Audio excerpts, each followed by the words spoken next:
Good evening and welcome to the September 23rd meeting of the Lake Forest Zoning Board of Appeals.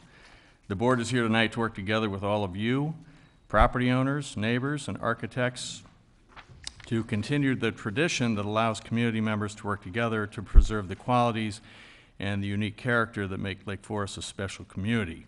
We recognize the personal importance of each petitioner's request.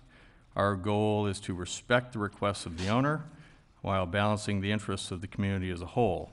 For those of you who may not be familiar with the Zoning Board of Appeals, the board hears all requests for variations in zoning and special use permits. The City of Lake Forest is committing to conducting open meetings to achieve that goal. The board has adopted meeting procedures that ensure that all parties have an opportunity to speak. The procedures are detailed on the agendas available at the back of the room. This meeting is also broadcast on cable television. Speaking on behalf of the entire board and city staff, our goal is to move each petition through the review process as quickly as possible, while at the same time balancing the interests of the petitioners, neighboring property owners, and the community at large. So we will start with an introduction of board members and staff, starting from my right. Lloyd, Culbertson, 4th Ward. Richard Christoff, 4th Ward. Sam Ciccarelli, 3rd Ward. Stewart, Dixon, 2nd Ward. Jay Kennedy, 4th Ward. Rich Plonsker, 2nd Ward. And Bob Franksen, 1st Ward, and with us tonight from city staff is Kathy Cerniak, Director of Community Development, and Megan Newman, City Planner. Okay, so the first item on the agenda tonight is approval of the minutes from the August 26th ZBA meeting. I was not present at that meeting. I'll abstain, but are there any comments to the August 26th meeting minutes? No. Any comments or changes? No comments or changes. Okay. Move we accept the minutes as written. Second. Okay. Motion by Sam, second by Lloyd. All those in favor? Aye. All those opposed? August 26th meeting minutes are approved. The next item on the agenda is consideration of a request for a special use permit with a delayed effective date to allow the establishment of the Krebs Center for Medieval and Renaissance Scholarship at 1045 Walden Road. The future Krebs Center would be under the ownership and direction of Lake Forest College. The owners are Robert and Ann Krebs. Representatives this evening are Mr. Robert Krebs and President Stephen Schutt of Lake Forest College. I want to make a quick comment about this petition. Obviously, we've got a full house. I want to reference our procedures again. They are in the back of the room. I believe there are enough copies. And the board's desire to hear everyone's comments and opinion on this matter. We are here to listen to your comments and should have ample time this evening to hear all public testimony, which should not exceed 5 minutes per person. We also appreciate your cooperation in conducting a professional and respectful meeting this evening. To that end, the board would ask that members of the audience refrain from, I will not allow, any inappropriate outbursts that would cause a distraction or take away from the board's evaluation of this matter. Clapping, hissing, booing, etc. Our objective is to hear everybody's thoughts on the matter, good, bad, otherwise, evaluate the request, progress the special use permit request through the evaluation process as quickly and thoroughly as possible. So, I'm sure we can do that tonight. Kathy, my understanding is that no cross-examination has been filed. That's correct. Okay, so there'll be no cross-examination this evening. I'd start with asking the board if there are any declaration of conflicts or conflicts of interest or ex parte contacts. No. None? Okay. No. I believe most of us had an opportunity to tour the property at various times, 2 by 2, under the direction of city staff. So I guess there are none. So next, we'll swear in the parties intending to testify. If you intend to testify tonight, or if you think you might testify, I would just ask everybody to stand up, raise their right hand, and I'll swear everybody in all at the same time. Do you solemnly swear and affirm that the testimony you are about to give is true and correct to the best of your knowledge? I do. Thank you. Okay. I guess we've checked all the boxes. So we will move on to presentation by the petitioner, which will be by Mr. Krebs and President Schutt. Over there? Yes, please.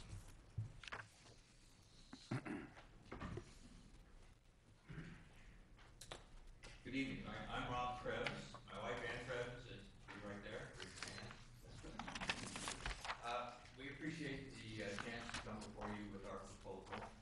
I'm just going to have a few brief comments in the beginning, and I want to turn it over to President Schutt, who will talk about why this is important for the college, how the college would use our property, and the conditions and restrictions that would apply to the college's use. So I'm just going to say at the outset that there are three things I care about in reference to this particular proposal and conditions and situation with our house. The first thing I care about is Walden Road. And if you go back over the last decade, ever since the Weidlers decided that it would be subdivided, I played an important role, maybe the most important role, to ensure that the house maintained the road maintained its private, unique residential character. And I don't want to do anything to mess that up, and I firmly believe that the best way, the best insurance policy to see that it stays that way is for us to donate to Lake Forest College with the restrictions and conditions that have been enumerated. That's my first care. My second care is for the house itself. It's a house that Ann and I have built from the ground up. It is a copy of an Italian villa, an authentic copy of an Italian villa with Italian gardens. We have filled it with art and furnishings, many of which are antique, many of which are Italian, many of which date back to the Renaissance period. Not working? Now it is. Now it is. Okay. You don't want me to start over? No, we heard you. So I think the best way to preserve it is for us to give it to the college. I think the college will make good use of it, and I think the college will be a good steward of the property. And I think that the conditions that we have laid out attest to that. I think if you see the house, you can understand why we are trying to do what we want to do. Maybe you don't agree with it, but you can at least understand it. Now, we originally were going to come before the board, I think it was in February, and we heard a lot of concerns, and we pulled it down, and we set up things so that there would be open houses and people could come and view the house. And it's really disappointing that not many people took us up on that offer. And it's disappointing because I think if people had seen it, they could understand what we're trying to do, and we would have avoided a lot of the confusion that we've had as a result of that. Things like, we're going to put a tent in the backyard, and there are going to be 500 people there before dinner. If you look at our backyard, you see that just is not possible. It's not possible anywhere in the house, but that's just one of the many things. So that's my second thing that I care about is the house itself. And then the third thing I care about is Lake Forest College, and I'll just admit it. I've been involved with Lake Forest College since the mid-'80s when we moved to Lake Forest. I believe that the backbone of American education are small liberal arts schools just like Lake Forest College. I have been tremendously impressed with what President Schutt has done with the college, how he has strengthened it. And I think anything we can do to further strengthen the college, to differentiate it, to distinguish it from all its competition is good for the college, and it's good for the Lake Forest community as well. So those are the three cares I have. I'd be more than happy to elaborate on them later. I think there is a point here where in the end, either Steve or I can come back and talk about if there are any concerns that we haven't addressed, and we want to do that. But I think now it's important to hear from Steve to see what the college would do, and I know there are many neighbors here who we're going to hear from as well, and I want to hear, and Steve and I both want to hear what our neighbors have to say to see if there are any concerns that we haven't addressed, because if there are, then we will do our best to address them. So with that, I'd like to turn the floor over to Steve Schutt.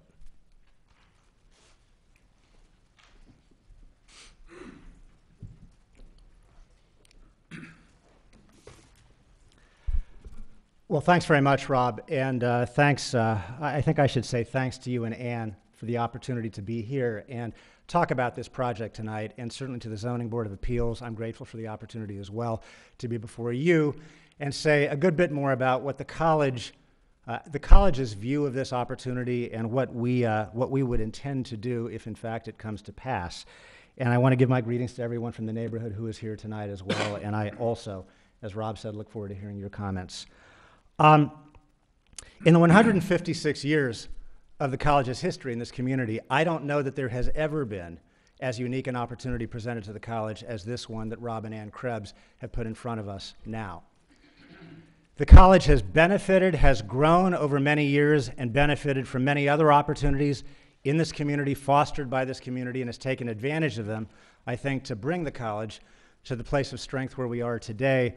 But I can't think of a time or an opportunity that equals this one for the college now. It's very special. It is unique in almost all senses of that word, and something that I think is really very important for the college to try to take advantage of in a good way. What this opportunity will do, and I'll say a little bit more about it specifically in a moment, but what it will do, again, if approved, is strengthen our art history program, our literature programs, our cultural studies programs in ways that are really almost without parallel among the small colleges with which we compete today. We have a new program, a new minor, academic minor in Renaissance and Medieval Studies, another one that will be approved this fall in Museum Studies. These particular minors that have career orientation behind them will also benefit tremendously from the opportunity to establish the Krebs Center for our students to take advantage of it. These are important programs for the college. They're important historically. Art history has been a strong major, strong area at the college for decades, many decades. Our current professor of art history, chair of the department, Ann Roberts, is one of the authors of Jansen's History of Art, the leading art reference guide for colleges and universities across the country.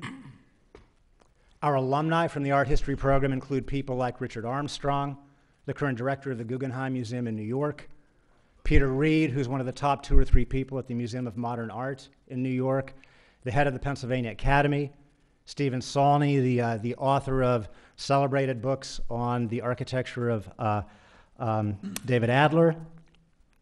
So we've got a long history of strength in art history, but these are days of competition, when we are competing every single day to get the best students we can from across the country, and for that matter, beyond the country's borders, to come to Lake Forest College. And our ability to recruit those students, enroll them, and have them invest in the art history program that we have will be tremendously advanced if this comes to pass. Our goal, probably stating the obvious, is to continue to recruit students like Richard Armstrong in times ahead. And I can't think of a single thing that would improve our ability to do that more than what the Krebs Center would do. It will be a unique, private center for the study of Renaissance and medieval art and culture, and I do not know, again to repeat, I do not know of anything like it among other colleges or universities with which we compete directly for the students we need today, and for faculty for that matter. Beyond what the Krebs Center would do for our academic community at the college as well, though, it gives us a special opportunity. Rob used the word stewardship before, and it gives us a special opportunity to exercise stewardship as an institutional citizen for the benefit of this community.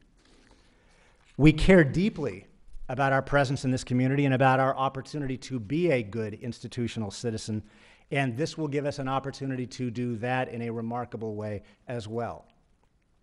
Rob Krebs talked about the strength that I think we could bring to the preservation of this very unique residence, and that is almost equally with the academic benefits it would bring to the college, one of our goals. As Rob Krebs described it, it is an authentic replica of an Italian villa from the Renaissance. It is filled with art that Rob and Ann have brought back from their travels overseas, and we care deeply about preservation of that asset for this community, certainly for the college, but for the community as a whole as well. The display you have on an easel here in front of you gives just 4 images of the house. One, an external rendering of the front.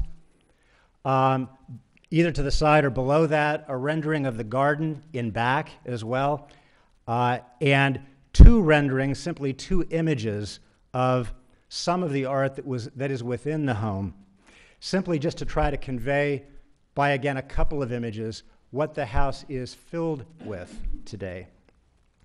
The house won a 2012 Preservation Award from the Lake Forest Preservation Foundation.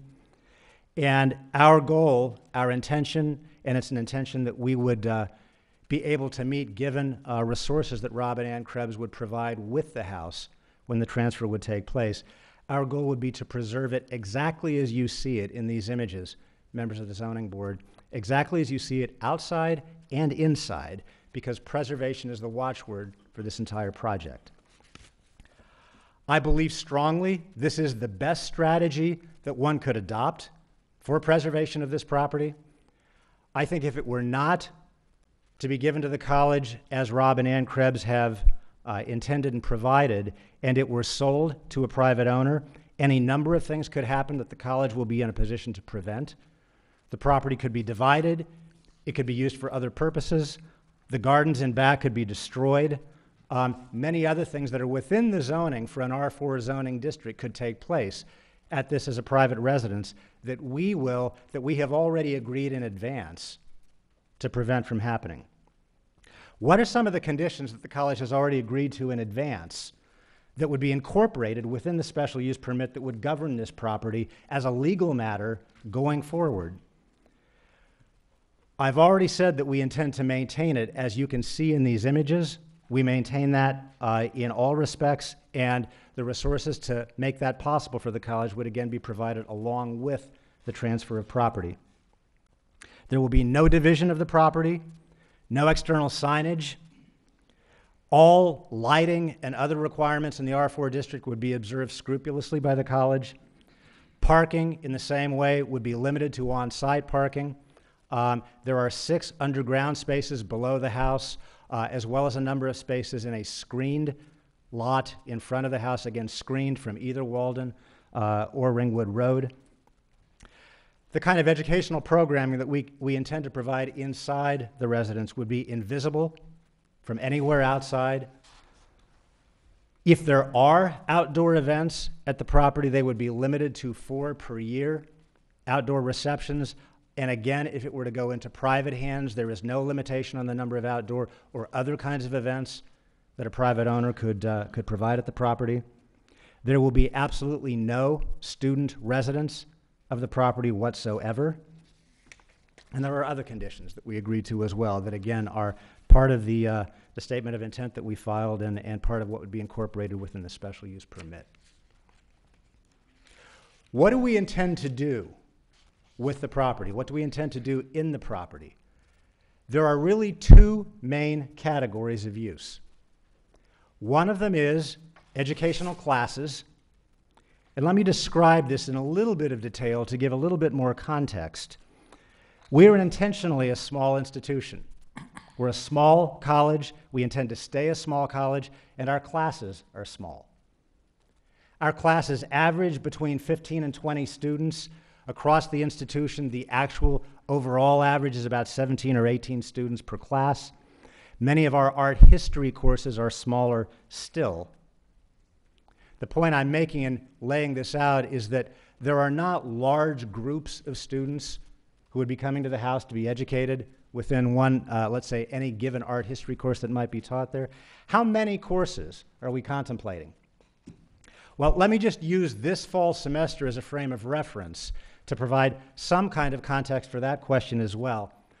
I've reviewed the curriculum this fall in detail to answer this question, and there are, at this point, a total of 2 courses that I would consider to be especially appropriate to be taught inside the Krebs residence. One of them is a European art, late Renaissance European art course. That course meets on Mondays and Wednesdays from 1 in the afternoon until 2:20 in the afternoon. The other is a medieval art course that meets on Tuesday and Thursday from 9:30 in the morning until 10:50 in the morning. So those, using this as a representative semester, if you will, those are the two courses that I would envision being taught there now if we were in charge of the property at this point. Will there be more courses in the future? Well, frankly, you could double that number. You could have 4 or 5 courses, but they would still be meeting as these courses do, as I just described, for an hour and a half in the morning or in the afternoon during the daytime on weekdays. Students would be coming for those courses and then leaving, and they would be invisible while within the house, and there would be no, if you will, sort of after-course activity that would take place after they have gone. What I'd like to do with the board's indulgence for about 2 or 3 minutes at this point, before I get to the second purpose for this project, is I'd like, if you'll allow me, to invite our provost and dean of the faculty, Michael Orr, who is a Renaissance art historian, to come and just say another couple of words about what the benefit of teaching a course in this environment might be. Then I'll come back and finish up. So.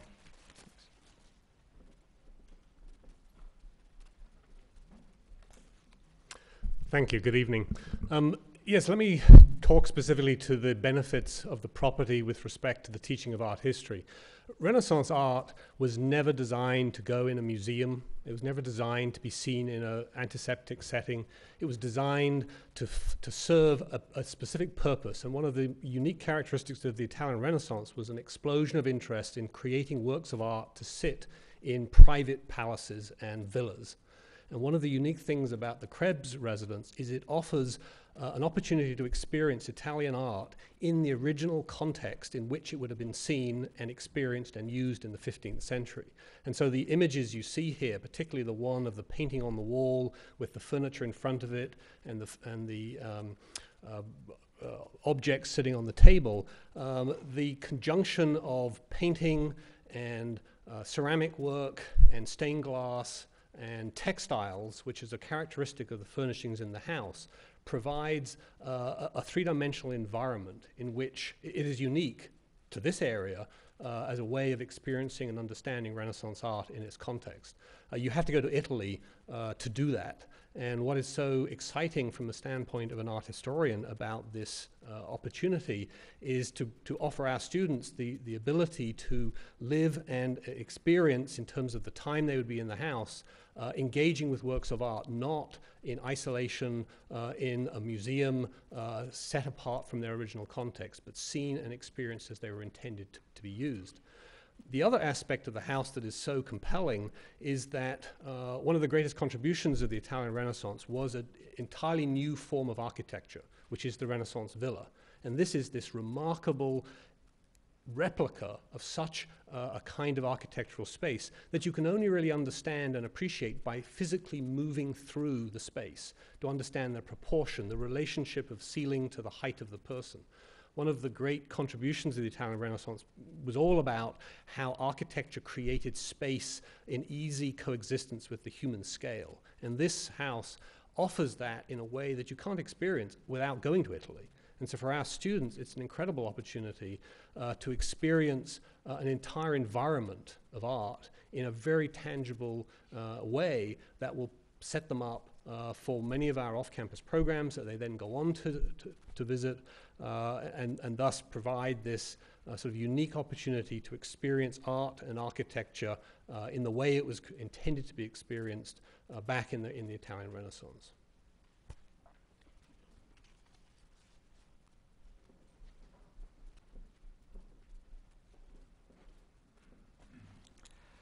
Thanks very much, Michael.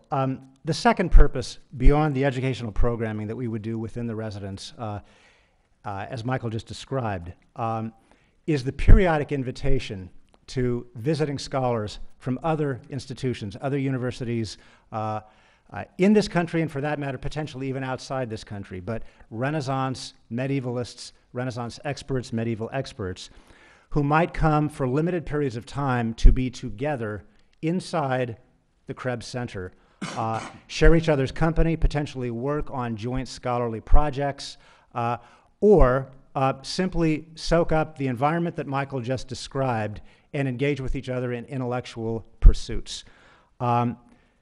The conditions that we have put in advance, again, limit the number of such visiting scholars at any given time to 5. I think very typically there would be fewer than 5, and we have no one at this point identified per se as the candidate or candidates we would invite in this way, but this is an opportunity, I think, to really establish presence, reputation for the programs that we have at the college, and obviously, in this particular case, this unique facility that would be part of our whole campus offerings. I want to emphasize again that any Renaissance scholars invited to visit the house in the way I described would be there for limited periods of time, a week, 2 weeks, 6 weeks, a month, conceivably a semester, probably, but in any case, limited periods of time under college supervision. And we would be responsible, of course, for anything that they do, anything that goes on in the property. We would be entirely responsible for all of that. The opportunity that such scholars would bring to us as a reputational matter would be to send the word out far and beyond that Lake Forest College is a place where art history is taken seriously, where our students have a unique opportunity that is not replicable at other institutions, for Lake Forest College and the general building of our reputation to have this as a special part of that, something that the world at large would come to recognize, value, and applaud. And I think that reputational benefit is hard to overestimate. It is going to be something very special that comes to the college over the course of time if this project is indeed approved. I'll end at this point by saying, knowing my territory fairly well, having been here for 12 years, my territory not only within this town, but in terms of other colleges with which we compete, I'll just emphasize one more time that there is nothing like this that could be put in comparison to what we would be able to do. And it would be such a wonderful and unique contribution to Lake Forest College's strength that it's hard for me to say more about that. But with that, I know there are many people tonight, members of the zoning board, who do have things they would like to say about this project, and I'll just end by thanking you one more time for the time to set it up as we've done so now. Thanks. Thank you. So we will move on to staff's report. Ms. Cerniak. Thank you, Chairman Franksen, members of the board. I want to cover 3 topics. First, I'd like to talk a little bit, provide some background on special use permits generally and the history of how special use permits have been used in this community. I'd like to talk a little bit about this petition without repeating anything that either Mr. Krebs or President Schutt have gone over, hopefully. And then third, I'd just like to review the process to date very quickly. So first, special use permits. Historically, this community has used special use permits to permit various institutional type uses and some private uses in residential zoning districts. Unlike many communities, Lake Forest is primarily zoned for residential use. Lake Forest historically never adopted a public use zoning district, never adopted an educational zoning district or a governmental zoning district. Those districts would allow institutions to have much more freedom. By going through the special use permit process for churches, for private clubs, for the hospital, for uses such as the city's Gorton Community Center, Grove Campus out on Old Mill, and Ragdale.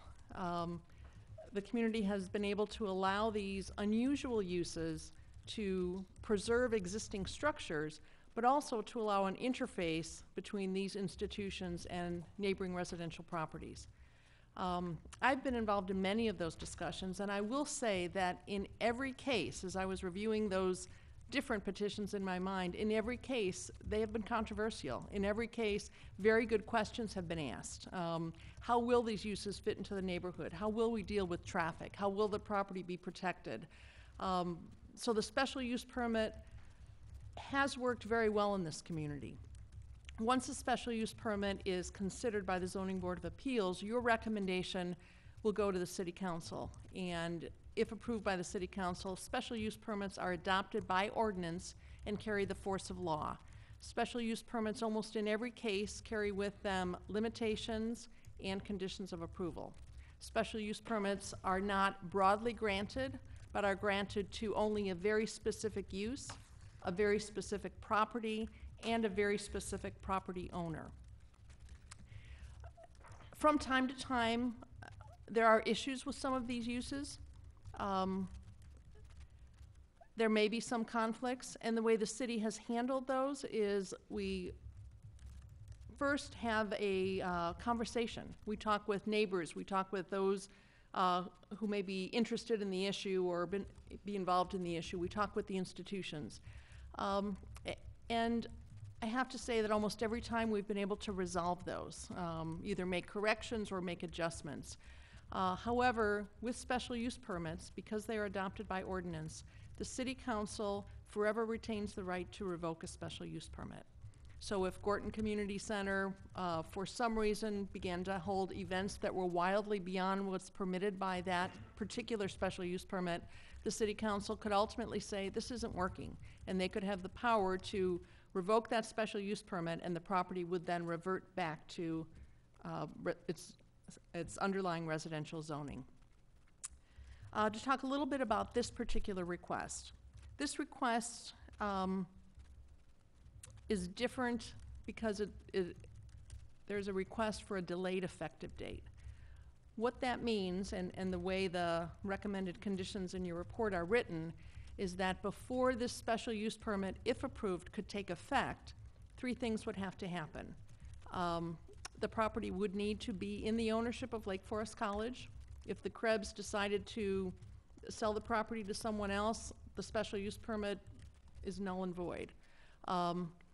The property owner, the college at that time, would need to demonstrate to the city, to the satisfaction of the city, that an adequate endowment had been established to allow the property to be maintained in the character that it's being maintained and to the quality that it's being maintained today. And third, the college would need to submit for the city manager's acceptance and approval a set of operating policies and procedures for the property that are consistent, that demonstrate consistency with the special use permit.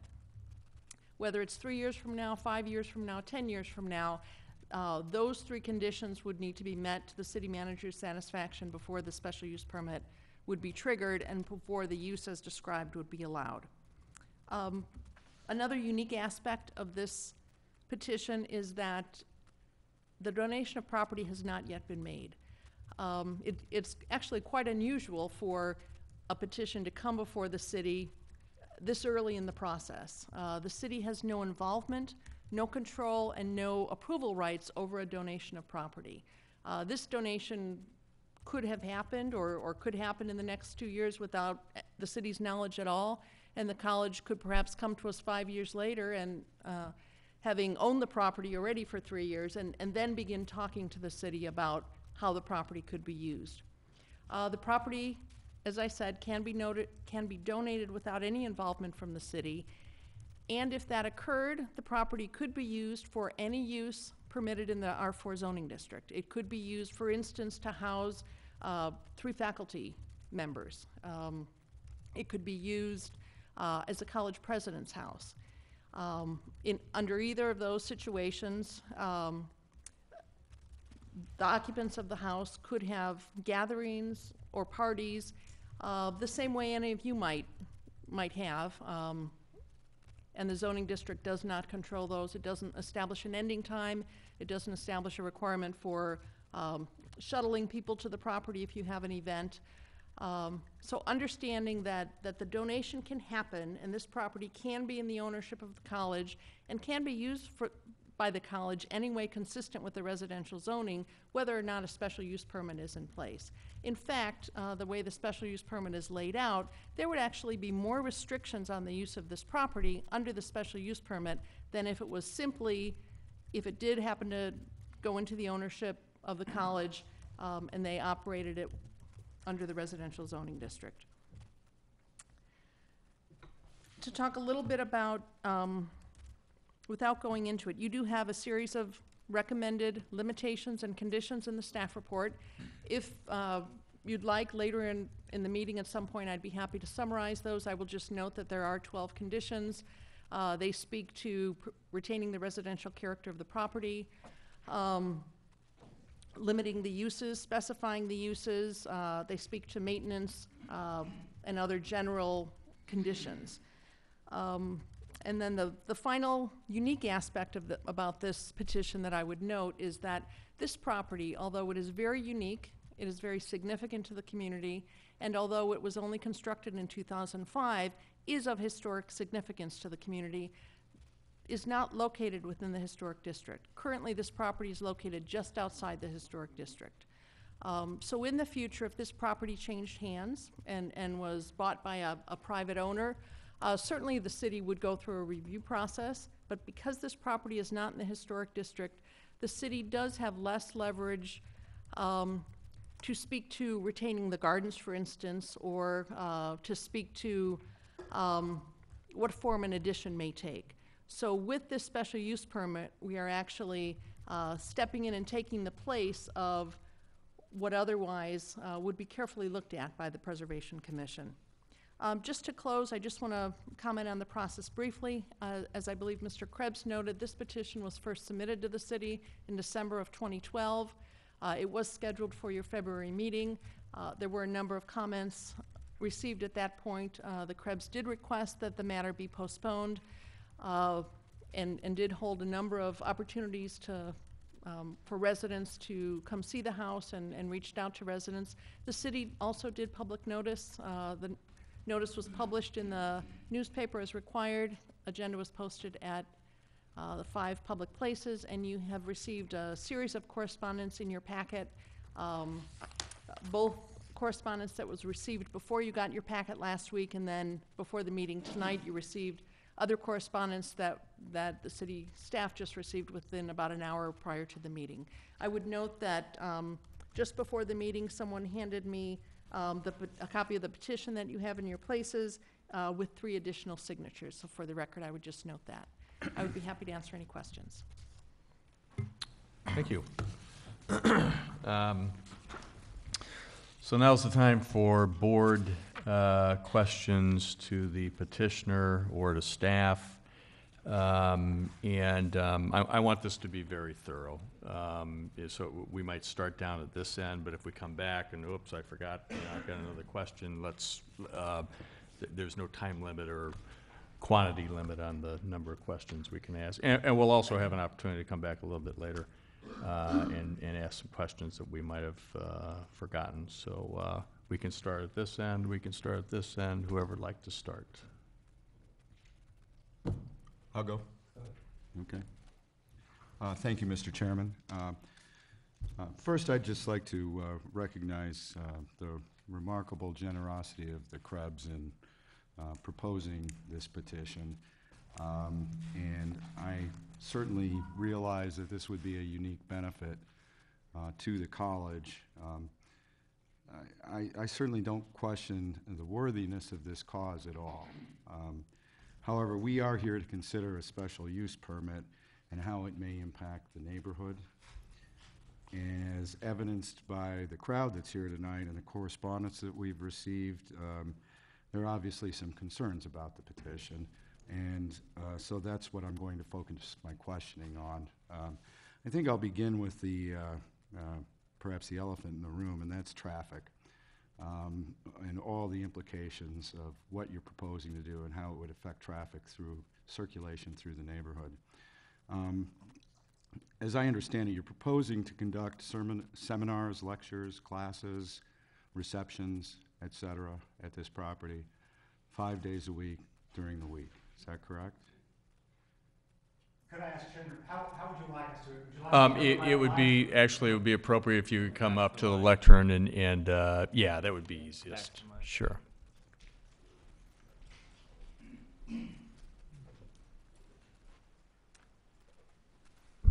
I'll start by answering that, again, we have a limited number of classes that I would consider appropriate to be conducted at the residence during the course of any given week. I mentioned the 2 this semester that I would consider to be appropriate in that way. Those 2 courses meet, as it happens, on Monday, Tuesday, Wednesday, and Thursday. 1 course per day on each of those days. Each course, let me guess, involves somewhere in the area of 15, 18 students. Those students could travel to the property by shuttle bus from the college, or they could travel on their own by car. I doubt, because of the distance, that they would walk. And I say that in part because most of those courses are surrounded by other courses.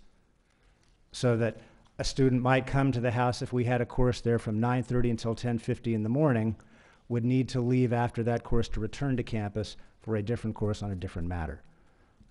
There could be 4 to 5 courses per week, ultimately. There are 2 now. Right. So I'm estimating what a number might be in the future. I would think that that number 4 to 5 per week is probably a reasonable number. I doubt that it would be more than that. It might be fewer. So how many classes would meet per day if there were 4 to 5 courses per week? 1 or 2. 1 or 2, and that would be maybe Daytime hours, morning, afternoon. maybe 15 to 18 students Yeah. per course. Yes. All right. And then, do you have, you say morning and afternoon, would there, how early, how late? It's a touchy subject for me because I would like courses to start earlier than they do in some cases, but that's a different matter. Courses start typically at 9 o'clock in the morning, nothing earlier than 9. There are a few at 8, but none of those courses that begin at 8 o'clock would be courses that would be involved in this matter. So beginning at 9 o'clock, courses are typically over by 4 o'clock in the afternoon. Okay, and you're suggesting that there would be no more than 1 course? I'm sorry.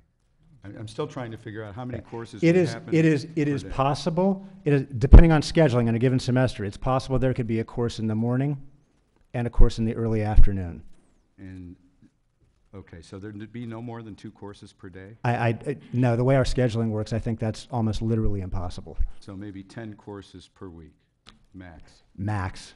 Right. Max. And then maybe 15 to 18 students twice daily? Max. Max, right, okay. Could you just discuss the parking a little bit? You said there were 6 underground parking spaces. I believe there's a motor court at the home. How many vehicles would you anticipate could park in the motor court? By the motor court, you mean the parking area in front of the residence? Right. I'll see if Rob wants to correct me, but if you use also, let's say courses enter either from cars enter either from Ringwood or Walden, we could designate which way cars might enter. If you use the other driveway potentially as parking area as well, I think you could park in the area out front as many as a dozen to 15 cars. So, and does that include the 6 underground or no? No, that's exclusive. Okay, and would the 6 underground be available to the public, or would those be for the residents? Well, just again, reacting to a word, I mean, we're public. We're talking about I'm sorry, students not or the faculty public. from the college or The people who aren't living there. I would have the students park in the area in front. Lloyd, let And me then ask you, leave. let me piggyback onto your Sure, question. go ahead. How do the students get back and forth? What are the options? Right. The options would be essentially, well, 2 probably, and then there's a third that's less likely. The 2 would be either a shuttle bus from the college, in which they would all come together and then be returned to the college, or for upper level students who have cars, they might drive individually or in groups. So the third possible way is that there is a small number of students who have bicycles. What's the capacity of the shuttle? We have several different shuttles. Will there be more than 1 shuttle no. coming per class? No. And what would the traffic pattern be for the shuttle? It would leave campus, come down Sheridan Road, probably go left on Ringwood, and then depending on preference, frankly, cities or otherwise, either enter the property from Walden or from Ringwood.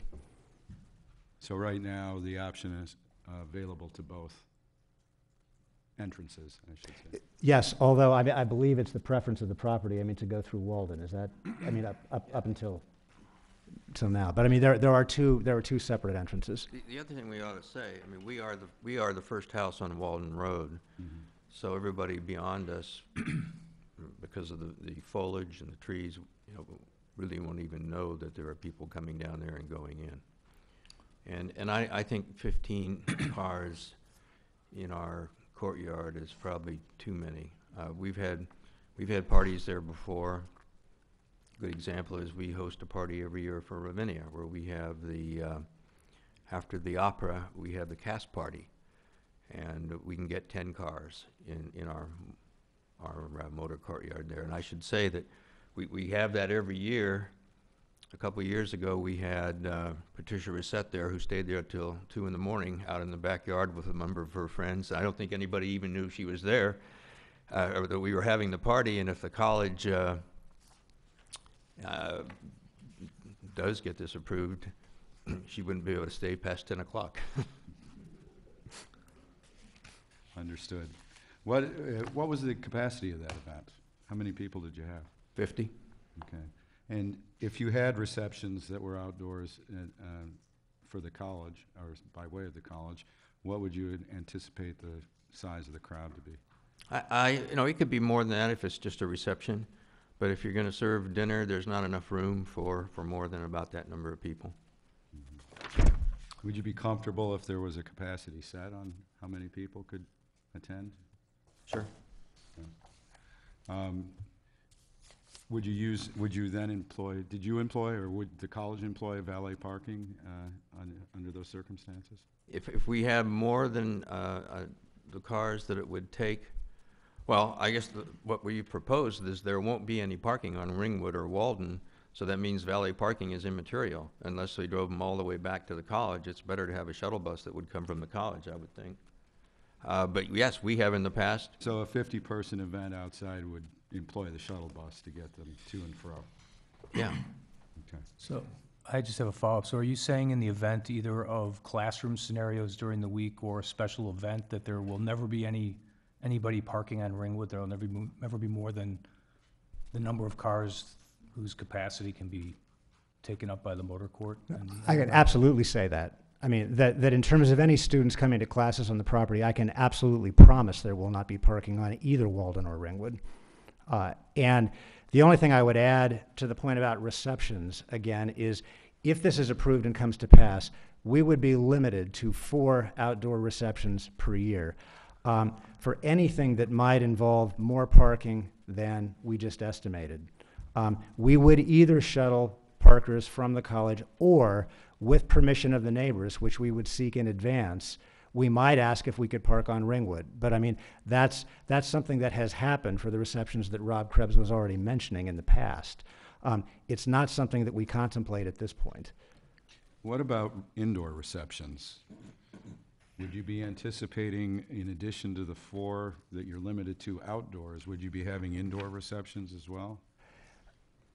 It's certainly possible that in connection with a visiting scholar who might have particular expertise that would be important for our students, and even interested members of the community, potentially, we could have something inside, and parking for that would again be limited either to available parking on site or shuttled from the college. Mm-hmm. And what do you think the indoor capacity of such a reception might be? I'll ask Rob again. There isn't a large room inside the house. Large in the sense of a big crowd. I'm gonna 30. Yeah, maybe. We can put 50 people in the house if they're standing up and walking around. But like Steve, when we have a dinner, we have to have it in 4 different rooms because we just don't have big rooms like that. Right. So it could be a reasonable expectation that you may never have more than 50 people at a reception at one time. I think that's right. I think you could outdoors, if you use the house and in the summertime and outdoors as well, you could go a little higher than that. What about seminars and lectures, Mr. Scott? Do you anticipate having them during the day as well, or would they be produced at like 7:30 lecture, come listen to. Right. In terms of the way the college does business now, there are sort of two lecture periods, if you will. One is late afternoon, 4:30, which then concludes by dinner time. The other would be an evening lecture. The number of evening lectures that we might contemplate having at the Krebs Center, in the course of a year, I could count on the fingers of one hand. And there might be a year, in fact, when we would have none. It really would depend on the availability of the kinds of scholars that we contemplate inviting, their schedules, when they would be there, when they wouldn't. But it would be an occasional thing. Well, I think you can tell by my line of questioning that there's certainly the potential here to use this home as a facility for classes, lectures, receptions that could go well beyond one class in the morning and one class in the afternoon, and could perhaps go beyond Monday through Friday. The place could be used extensively, and there could be a lot more traffic than just 15 to 18 students twice a day. I think I'd have to respond this way. There could be. I think it's unlikely. I mean, and I say that again, going back to the number of courses that we offer, starting there. Mm-hmm. The likelihood that visiting scholars would be at the property for periodic times. The fact that we have events going on campus at the same time, that our ability to manage the number of, a number of conflicting events, if you will, is pretty limited. So I think I'll just stick with what I said. The likelihood of having any more than 4 or 5 lectures in the evening at this site in the course of a year, that likelihood is simply, it's just very, very slim. That said, would you be amenable to additional restrictions Yes. to that effect? Yes. Okay. Could- Go ahead. This is good. This, I wanted to kind of mix it up a little bit, and we can come back too. I do have a few more, but go ahead. Yeah, we'll come back. Okay. Yeah, I want to ask you, Mr. Krebs, I wanted to ask you a question. And I want to ask a question that, first is a testament that we actually, the correspondence that we get, we actually read. And it's a little gruff, and I don't know that it really has to do directly with what we're doing here tonight with the special use permit, but I want to ask it anyway. What would you say that to somebody that said that your proposed donation is a bit of a convenient and rewarding tax planning measure on the backs of your neighbors, as opposed to just, you know, a wonderful donation that you're proposing here tonight? And I apologize for asking the question, but I think we kind of need to hear that. Yeah, well, I've heard that, and I just didn't know whether to try to address it or not, so I'm glad you brought it up. Ann and I have been in this community since the mid-'80s.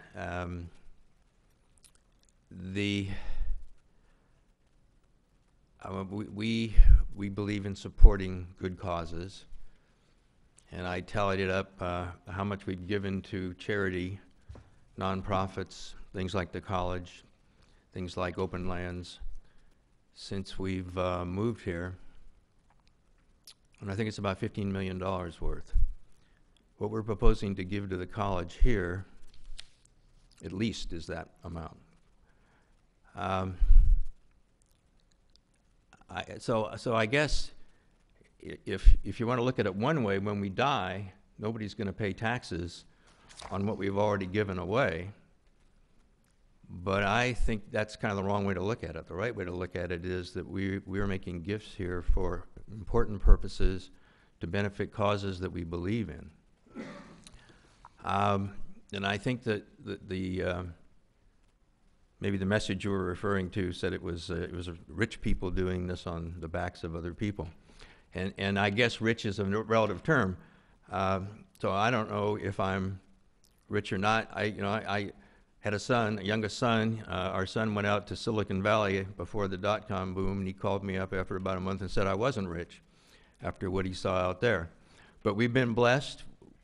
We are in great shape. This gift that we're making here, and I'm going to get a little personal now, is it's probably about half of what our assets amount to at this point in time. Now, who knows what it will be by the time we can no longer live in our house or no longer are on this world, in this world. I know one of the things that people are concerned about is that if the college gets the house, it goes off the tax rolls. And we asked the city's finance department to tell us what the tax rolls, the total tax rolls are, and how that would affect people who live in Lake Forest if we weren't paying the taxes, or the college wasn't paying the taxes on our house. And the way I computed it is that people's taxes would go up 7/100ths of 1%. So I think that's 0.0007%. And here I could use a little help, but that on a house, the increase would be a minuscule amount. And then you also have to consider in that the tax rolls are changing all the time. New property is being added. I guess some is being torn down and taken off the rolls. The appraisals change, evaluations change, and also the tax rates change. So I don't think that's a fair reason why this doesn't make sense. So that's my answer. May I just ask two more questions? Sure, and I'll be done? sure. Yeah, I just- that's go ahead. all. Is there a time limit on the residency? For the people who would stay in the visiting professors or?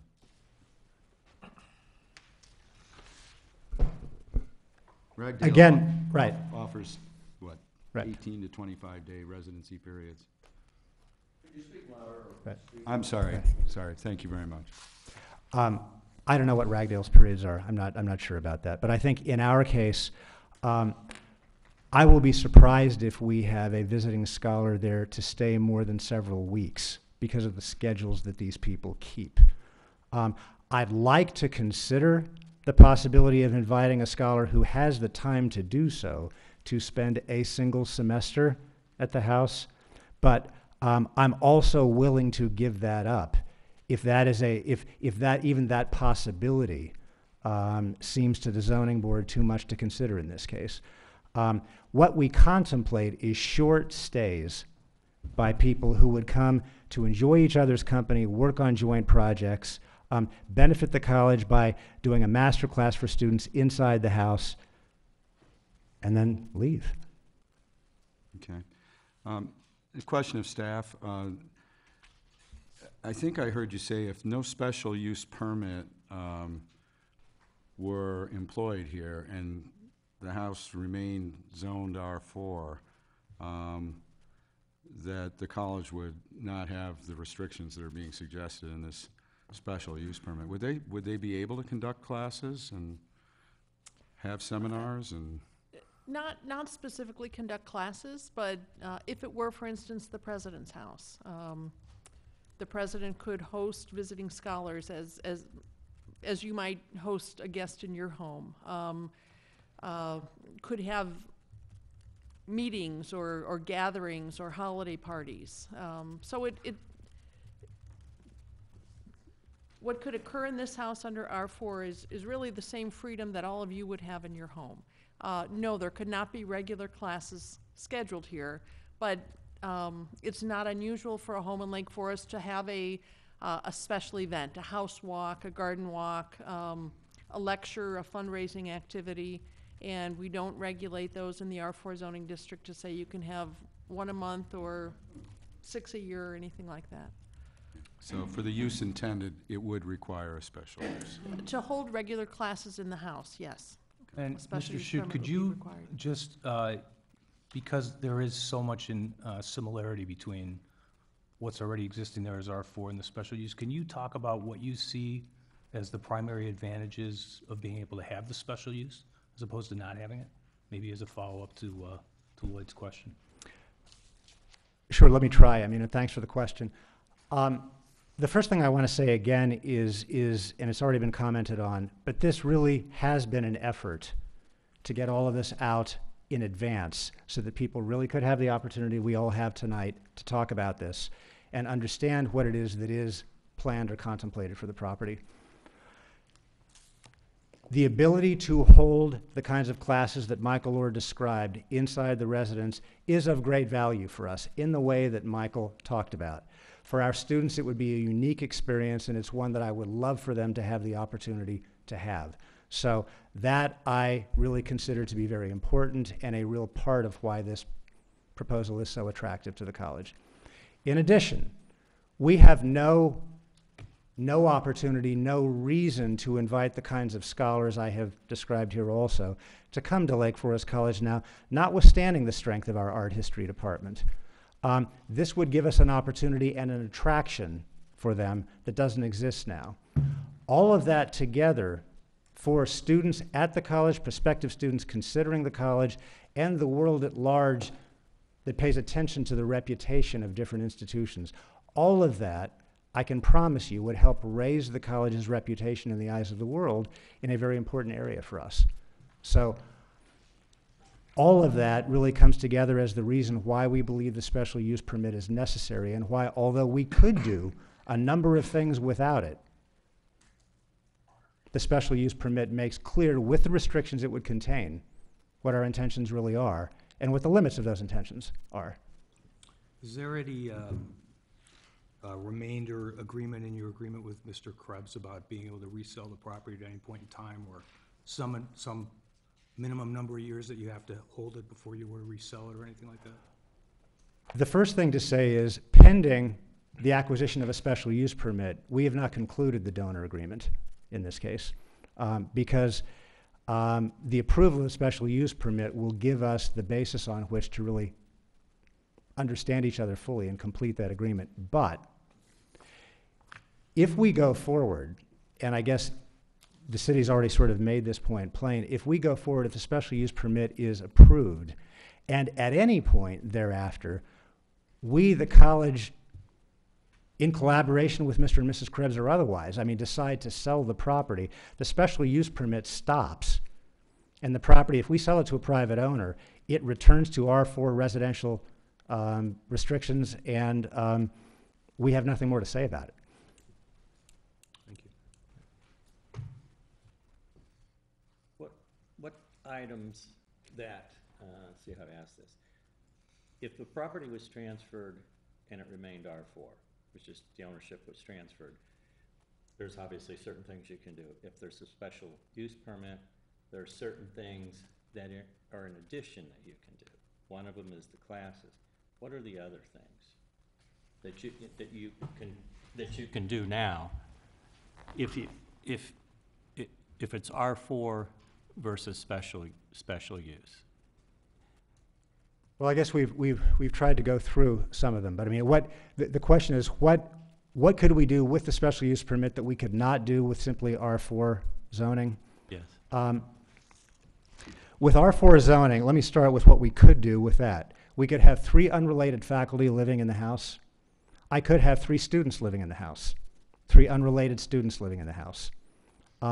They could do everything as residents in the house that other residents in R4 district are able to do. That includes receptions, parties, gatherings of other kinds they could do without limit, or with no more limit than anyone else in an R4 district has. They could change, the college could change, absent a special use permit, the exterior appearance in some ways. We could dig up the back garden, which would be a travesty, but we could do so. There are any number of other external things that we could do within the limits of R4 zoning that the special use permit with its conditions would actually prohibit us from doing.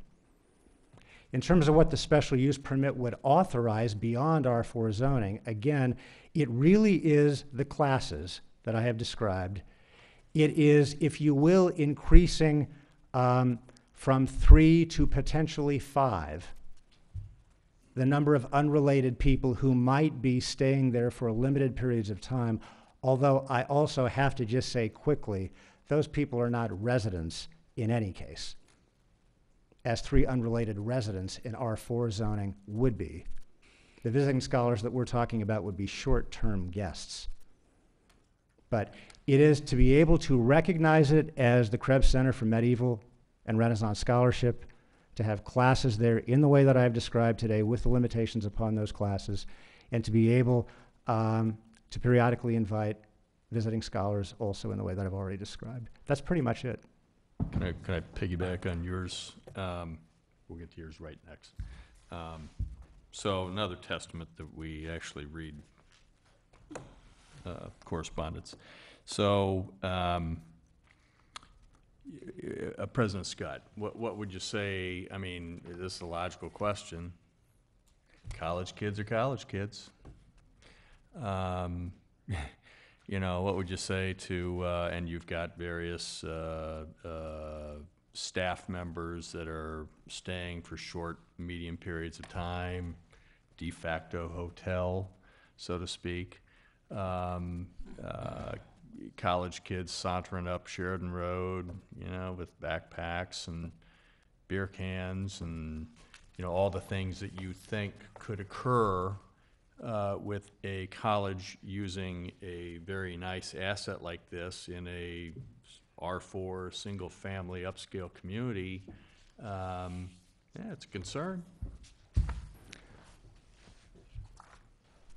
I'm not actually sure how that concern is increased by what we're proposing here. College students can saunter up Sheridan Road, to use your words, I mean, now. And sometimes do. They do. Right.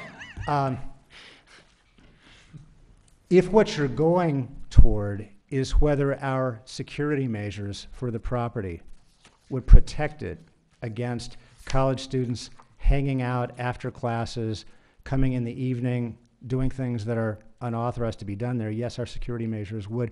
We would intend to patrol the property in ways that could be put into conditions here as well, if you would like to see them. But I'm just asking the question at this point. Yeah. I do not see that risk being increased by what we contemplate, by having daytime classes by limited art history students in this property. And the kinds of events that would be happening, the kinds of lectures that I was talking about earlier, would not be occasions that would draw those students you're concerned about. Yeah.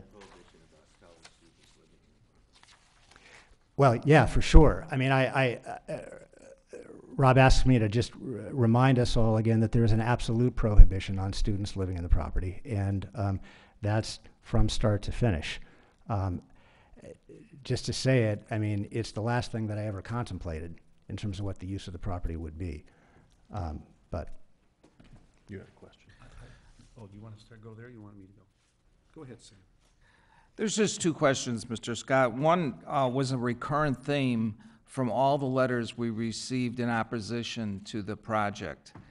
And that was that if we granted this special use permit, there would be the single-family character of the neighborhood would be lost. If somebody came up to you and asked you that question, how would you respond to them? well, I guess I'd respond in a couple of ways. I mean, the first is to say that we have said explicitly in the conditions that we have agreed to before, we will preserve to all outward appearance the single-family appearance of this residence. That is, I mean, it's explicit in the conditions that we've already agreed to. And the terms that we've talked about in some detail tonight are designed to maintain that. There will be no external signage. All lighting and parking and other restrictions in R4 would be observed scrupulously by the college. And I think anyone going by would have no reason to believe that it is anything other than a single-family residence. Thank you. The other item that's recurrent, and I'm going to pose. Mr. Krebs just had one follow-up. Mr. Krebs. Yeah, I'm saying a lot of things that I was gonna say at the end, but here's my take on Walden Road, and why Walden Road is what it is today, and why this is gonna keep it the way it is today. And when the Beidlers wanted to subdivide the property, Frank and Prue came forward with a plan to put 5 houses where there was 1. And that was 2 lots on the side where my one house is, and a lot on either side of what is now the Suitors' house.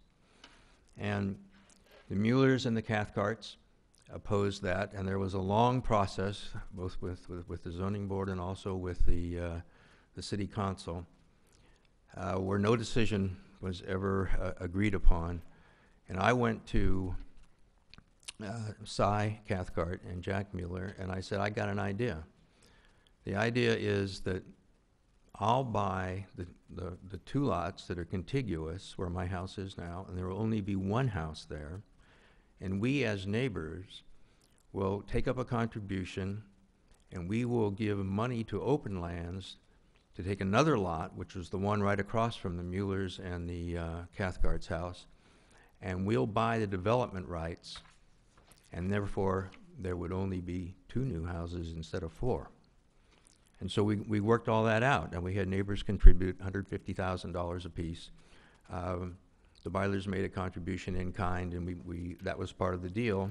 We went ahead and we built our house, and as Steve said, I mean, we built a house that looks like it's been there forever. It fits the neighborhood, and even got an award from the Preservation Society for the way that we did it. The only mistake I made is that left 1 lot left.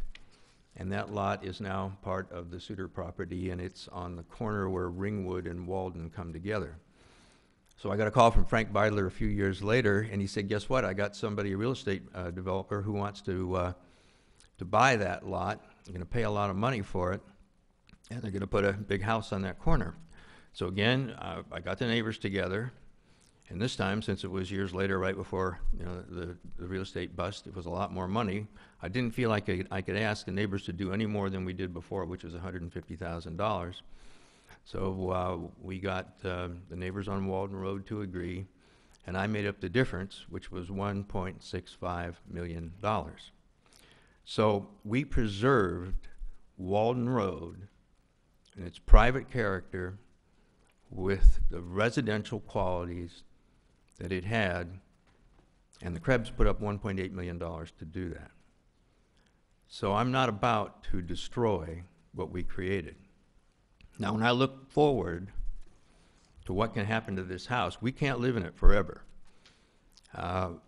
And so it's going to get sold, or we're going to give it to Lake Forest College. We've had instances in the neighborhood where we've had 2 vicious German shepherds that live right across the street from us in Ringwood that terrorized the neighborhood from 7 o'clock in the morning until midnight. The thing that saved our life is the guy got transferred to Arizona, and they took their dogs with them. We've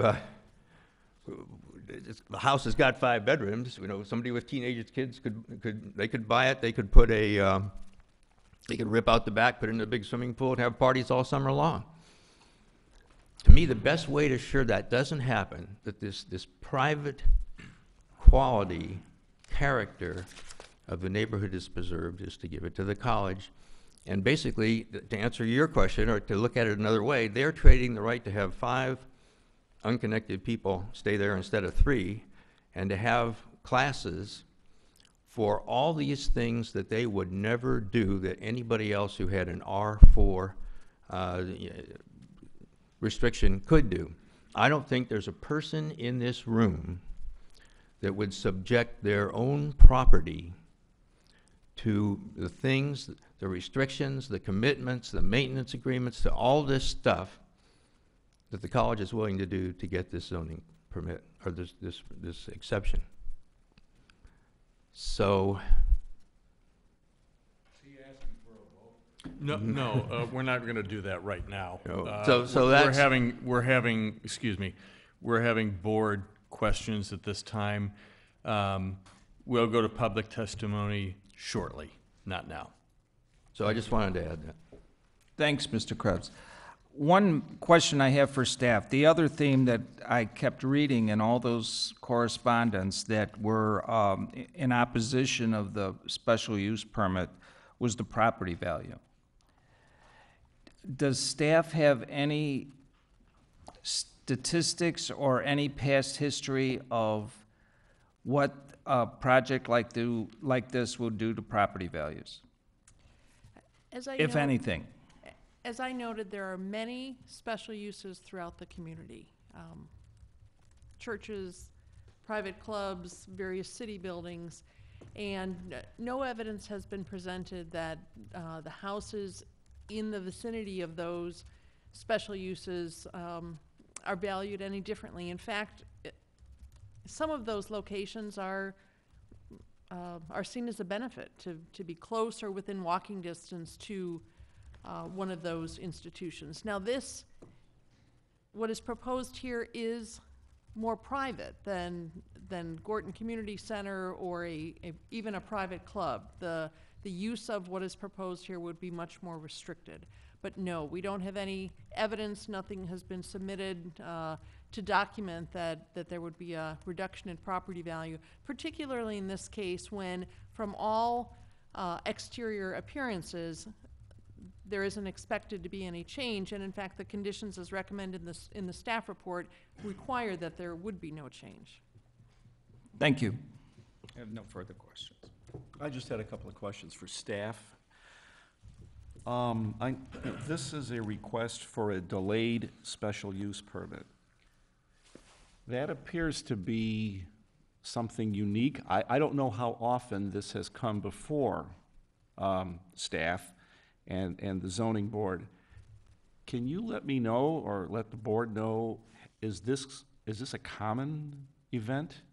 Because I'm wondering whether this is this maybe premature for the board to be considering at this time, since we don't have a date by which the permit is to be, or the transfer of title would go into effect. Dick, There's no date at all. And I would agree.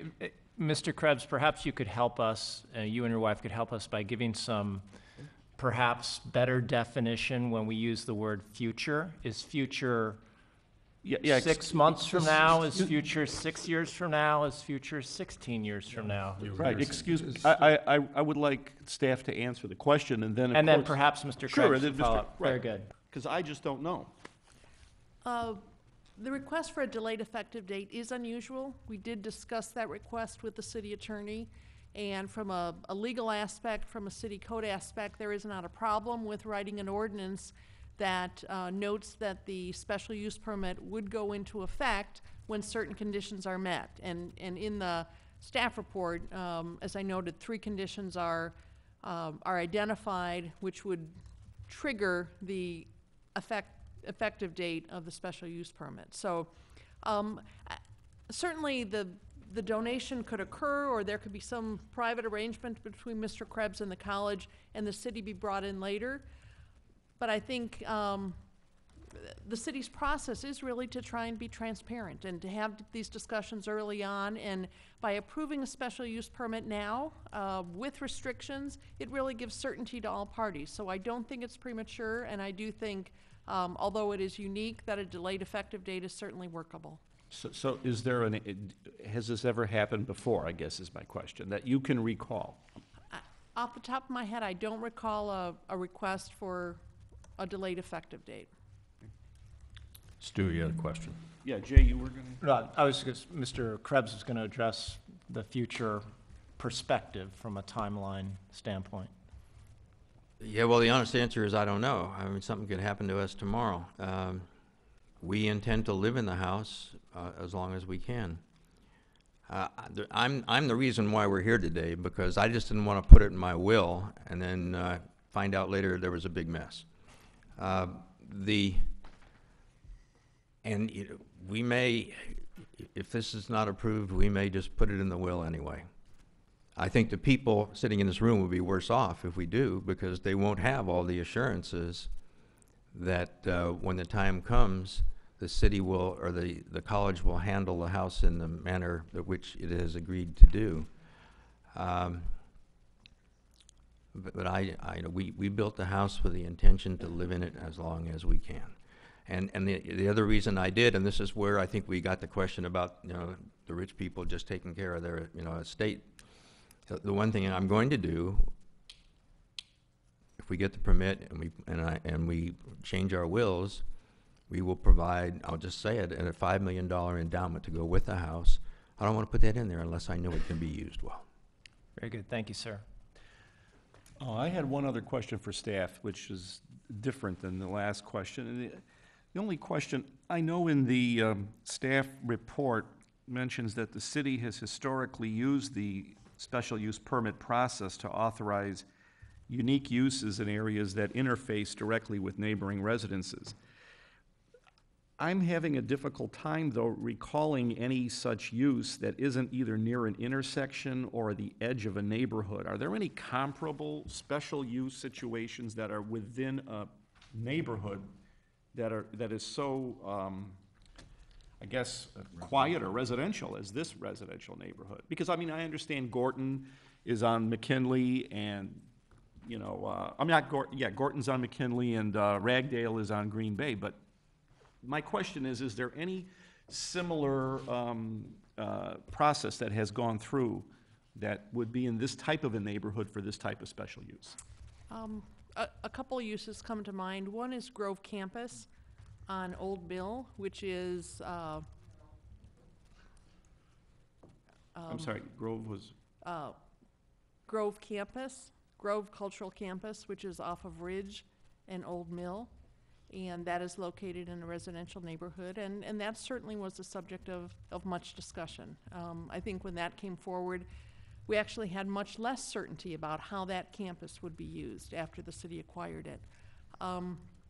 The Winter Club, I think, is another example of a special use permit. It's a private club that has existed for decades, and that is actually on a very small site in a very tight neighborhood. Although it does have some frontage on Sheridan Road, which is a busier street, it also has frontage on Wisconsin, and the neighbors are very close. So, and there are also some other churches that are located in close proximity to residences. So I think there are some similarities. Thank you. Okay. I just have one more comment. Sure. So it seems to me that you're willing to give up lots of the freedoms to use the property under R4 that you would have to be able to have a certainty that you'll be able to have the classrooms, class sessions, number of class sessions, the number of people living at the house, 5 visiting scholars, whatever the number is, at one time. And that's the certainty you're looking for, because you can donate the property without the special use permit. You can use it for many of those things without the special use permit. And in sort of conjunction with that, I just want to read number 2 under the standards for special use permits, and just remind everybody that it's whatever we decide. I guess I'm speaking for myself, but it's not really a judgment on what you're doing and what a great thing it is to be able to donate this property to the college and how you'd use it. It's really a question of, given that we're pretty clear, I think, on what the use would be and why you're pursuing the special use permit. It's really a question of, does it really coincide with the special use permit qualifications to be approved? And that is, I'm just going to read number 2. The special use will not be injurious to the use and enjoyment of other property in the immediate vicinity for the purpose already permitted, nor substantially diminish and impair property values within the neighborhood. And I think there's some level of uncertainty, at least for me, on what that class schedule will mean to the community, how people will get there, what the bus situation will be. And I think for us, for me at least, it's going to be a question of, does it impair the quiet enjoyment of the other people in the neighborhood? Right? Unless you have something else to add to that, I think that's really the issue in front of us. The only thing I'll add, Mr. Plonsker, is, again, I've tried to paint a picture of, if you will, sort of the envelope of what might happen here. I mean, in terms of number of classes, et cetera.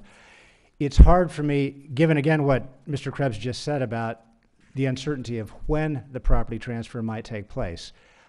Will we have 2 classes, 4 classes, 5 classes? Will they meet at 10 o'clock in the morning or at 1 o'clock in the afternoon? If that's 5 years from now, it's just impossible for me to say. What I can do is illustrate the scope with a high degree of confidence, because the college is not planning to grow you know, more than at the true margin, larger than we are right now. So I've given you context. I mean, size generally, number that I think is predictable, probably high side of number that's predictable. To be more precise than that right now is almost impossible. So just one more follow-up, just to somebody else's question from Ford, yeah, I'm sorry. Just one more follow-up question, and that is, would you be willing to put a limit on the number of classes and the times of day that they took place for a given week? You know, I think, okay, short answer is yes. Let me go this much further. There already are time limits. 9 o'clock in the morning, if you will, to 4 o'clock in the afternoon. That is our course schedule segment. It is true that we periodically have, at the upper level, less in art history than in other disciplines, we will have an evening seminar. But just to put that into this, an evening seminar is a once-a-week affair that typically goes from 7 in the evening until 9:30. So can I say it's impossible that there would ever be a one-night-a-week evening seminar at the residence? No. It's unlikely because of the way our art history courses operate. It's possible. Okay. But, yeah. Okay, good. Covered a lot of good ground. We're going to take a break, give everybody a chance to stretch their legs and use the facilities. And then after this, after that, we're going to come back for public testimony. So why don't we break now, and we will be back here. That might be a little quick. Why don't we call it 8:10? We'll be back and ready to start up at 8:10. Thank you.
And we'd ask you to first state your name clearly and your address so that we can mark that down. And we'd ask you also to keep your comments to 5 minutes.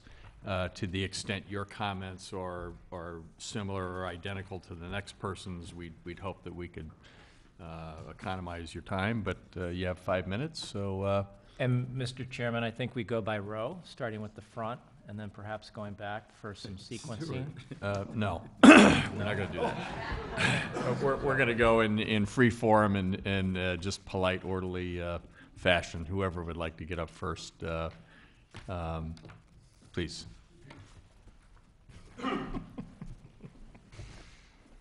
Bob Moltanili, 420 East Woodland, Lake Forest. I actually just have a question or two questions. One, there's a lot of beautiful artwork and antiques at the property. We've talked about, or we've heard about classes and seminars. Will students be allowed to also do research and visit and study and write papers at the house at times when classes are not in session? And when they will likely have to drive there, each way and park there. And would that add to the traffic? And secondly, would students be allowed to do what I did when I was in college, and that is pull all-nighters to try and get a paper done, in which case there would be people, traffic late at night, early in the morning, that has not been discussed in the more standardized classroom and seminar discussion. And secondly, is there going to be a permanent staff member, or at least a staff member there during working hours as a receptionist and keep track of the comings and goings, so that if there are students there, they are students and not people off the street? And would potential scholars who were doing research, not visiting scholars who were in residence there, but scholars doing research from the U of C or Northwestern, be allowed to do research and study at the house? That's it. Thank you. Thank you for that. And one point of clarification, you're certainly welcome to pose questions. We won't have back and forth dialogue at this point, but we'll certainly, if you have questions to pose to staff of the petitioner, we'll kind of compile those and maybe answer them at the end. Thank you very much. Mayor Kreschler. Yes, sir.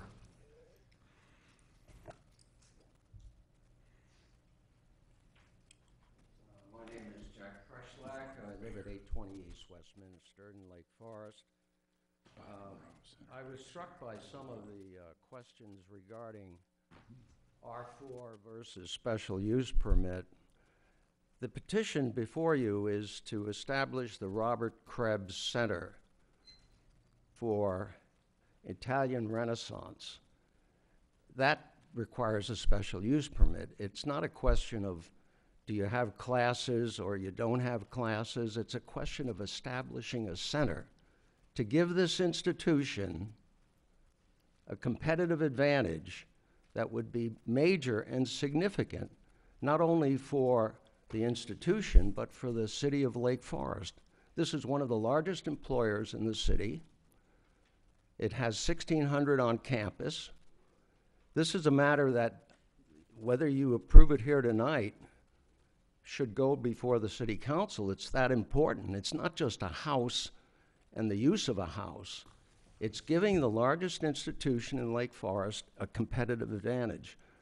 And I think the Krebs should be knighted for the generosity and the quality of thinking that's gone into this petition. It would be a shame if it's dragged down to the level of traffic, of privacy, all of which are, you're right, significant criteria for granting a special use permit. But for gosh sakes, look at the bigger picture here. This is not Ohio State University in terms of numbers. It's not Harvard in terms of endowment. We have the example of an institution that didn't make it in Barrett College.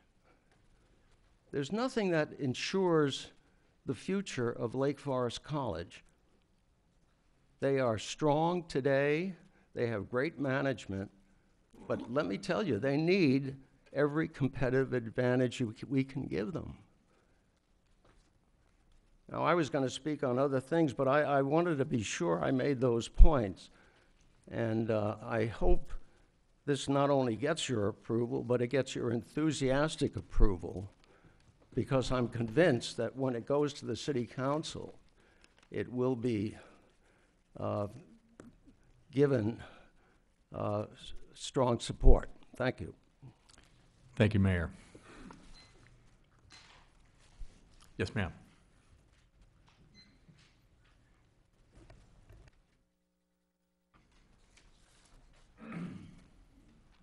Hi, my name is Jennifer Neubauer, and I live at 302 Northwestern in Lake Forest. I'm here. My mother could not be here. She's ill today, but she lives in the Havenwood area. I would just like to make a few points about the burden that these petitioners have not sustained in presenting to you their petition to change the character of the neighborhood in this dramatic way. The City Code, Chapter 46, Section 46-24 speaks about the special uses. 26-24E or 46-24E states, no special use shall be recommended by the board or commission for approval by the City Council unless the board or commission shall find that the petitioner has shown that the establishment of the special use will not endanger health, safety, morals, comfort, or general welfare. The special use will not be injurious to the use and enjoyment of other property in the immediate vicinity for the purposes already permitted, not substantially diminish and impair property values within the neighborhood. There are other subsections under that. But what I'd like to stress is it's not the burden of the neighbors to show that they will be harmed. It's not the burden of the neighbors. It's the burden of the petitioner to show that the neighbors will not be harmed. I have not heard anything from the petitioner on that point. I've heard that the petitioner loves his house, he loves his neighborhood, he loves his college, but I haven't heard anything material to the law governing a special use. And the burden the petitioner has not sustained. Secondly, this delayed effective date is very troublesome. And the testimony that's been provided is very loosey-goosey on what can be permitted, what might be permitted, how many classes, how many cars, how many seminars at night, how much wine and cheese after the seminar, etc. I don't understand how this commission could grant a permit based on the loosey-goosey nature of the testimony that's been presented in support of the permit. For those two reasons, I'd like the commission to think seriously about denying this unless and until the petitioner can meet his burden. Thank you. Thank you. Yes, sir.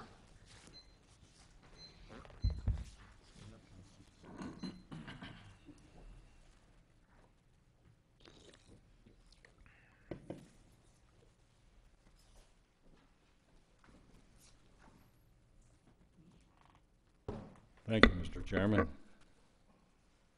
My name is David Craigmile. I live at 1041 Havenwood Lane in the Havenwood area. I've lived a little over 43 years with Lake Forest.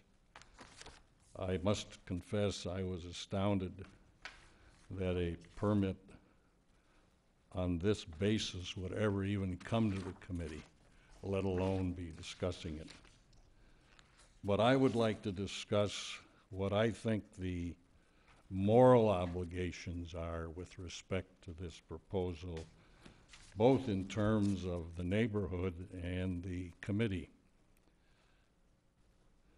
That's an overused word because of its absence in so much of government today. But I think every citizen has the obligation, whether they're in the neighborhood or not in the neighborhood, to think about this in terms of how would they feel if it came into their community. I think that's the way to think about it. I'm delighted that there's an individual here in the first row who welcomes having this come into his neighborhood, because that means I don't have to worry about it. But I think that is your number one purpose as a group, to think as best you can about how your neighbor feels about this. You have in your package, if you were given them, and I was told you would be, 29 petitions that my wife and I got signed, and you have them in strong opposition.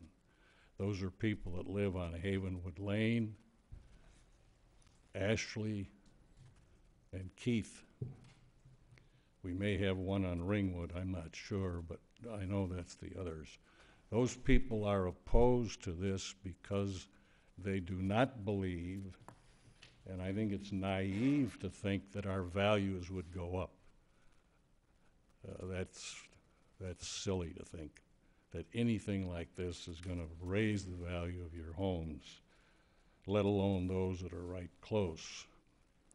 And with all due respect to Kathy, comparing this to Old Mill Road, where there's an office for the Career Resource Center, in addition to the other buildings there, to compare that with the ambience of the neighborhood where this would be proposed is, I think, ridiculous.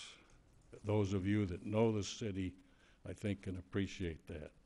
Comparing this with churches, many of them that were grandfathered in, I think is very unfortunate to hear from a staff member whose salary I pay for. The obvious bias of all of the comments there struck me as quite disturbing. I'd also like to suggest to the committee that they ask questions along the lines of, is there a federal government implication there? Does Lake Forest College receive any kind of federal funds? If they do, we better understand what federal requirements are.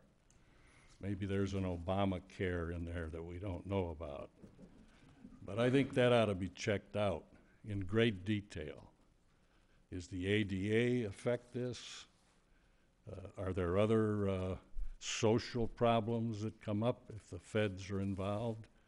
I don't know that that's even been tried, but I certainly suggest that the committee here make very sure that that's been added. And finally, with all due respect to our former mayor, I think it's somewhat insulting to you as a group to be told that you've got to take this to the city commission. That is not your obligation unless you think this is best for Lake Forest. And I would reject that suggestion that you were given. Finally, you've heard the old proverb, you can't unring a bell. We can't predict the future of any college or its locations in terms of what might happen. The current president of the university is going to retire someday, I assume. We don't know how his successor will feel. We don't know how the board of trustees will feel. So we can't predict that. But as long as that area and the Krebs product, or their property is zoned residential, we have a lot of historical understanding of what that means. If this is changed, it's kind of like Pandora's box. How do we know what the future holds? And I would argue we don't. That's not Mr. Krebs's fault, or even the president of the university, or the Lake Forest College. That isn't anybody's fault. But we don't know, particularly if the federal government's involved. And even if they're not, we can't predict the future. All we can predict is that that building will now be part of a college, a business, hopefully a profit-making business, and no longer residential. And I submit that you should think in that manner when you reject, or hopefully I would predict you, not predict, I suggest that you reject this proposal strongly. Thank you. Thank you. Yes, sir.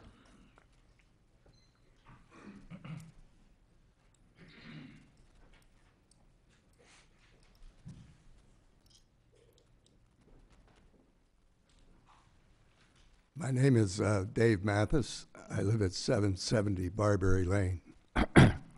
And I'll admit to some prejudice to the college because I graduated from there and I met my wife there.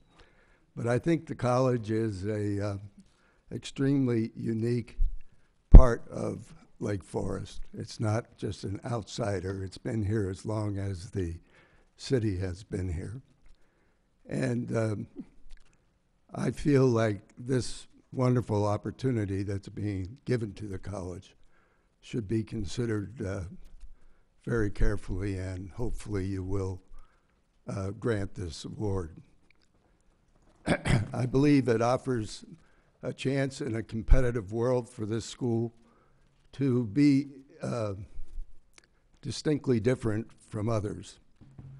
And I believe that because I'm a lifetime member of the Board of Trustees, that the college will live up to its commitment well beyond Steve Schutt's time, and that the college, which has traditionally been supported at the board by members of this community, will always act like a proper citizen.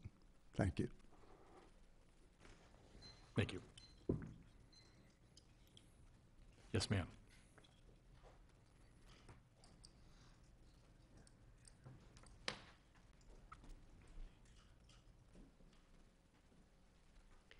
My name is Prue Beidler. I live at 20 South Stonegate Road in Lake Forest. I'm here tonight representing my husband Frank and myself. There has been some reference to the Beidler family, and I am the representative of the Beidler family tonight. My husband and I would urge you to support this proposal for a variety of reasons. And let me tell you basically why we feel so strongly about this as a desirable project for what I would say is our neighborhood as well as the community at large. We think this is a good thing. So Frank and I, Stonegate Road, I think we're almost in the air view of the Krebs property. Frank grew up in the house that is now the Suitors property, and I wish he were here tonight. He is unfortunately on a business trip, but I wish he were here tonight so he could elaborate a little on what Rob talked about earlier. The reason we're here is because Rob preserved Walden Road in the state that it was. A wonderful landscape architect named Warren Manning had landscaped that part of the old, I think it was the McCormick estate. And when Rob offered the generosity that he did, Rob and Ann, to that area, which was Frank's mother's property, which needed to be subdivided and taken care of in a timely way. Rob's generosity made possible the preserving of much of that natural space, and that's part of why it's so glorious now. That's part of the reason this is such a precious space now. The house is divine. Those of you who have seen it know what I mean. It is a very, very unique property, and the idea that that house would be able to stay intact as it is for the benefit of students, but also as a home in the neighborhood. There's no way that anyone driving by is going to have a strong sense of it being anything but one of the most beautiful residences that has ever been built in this community.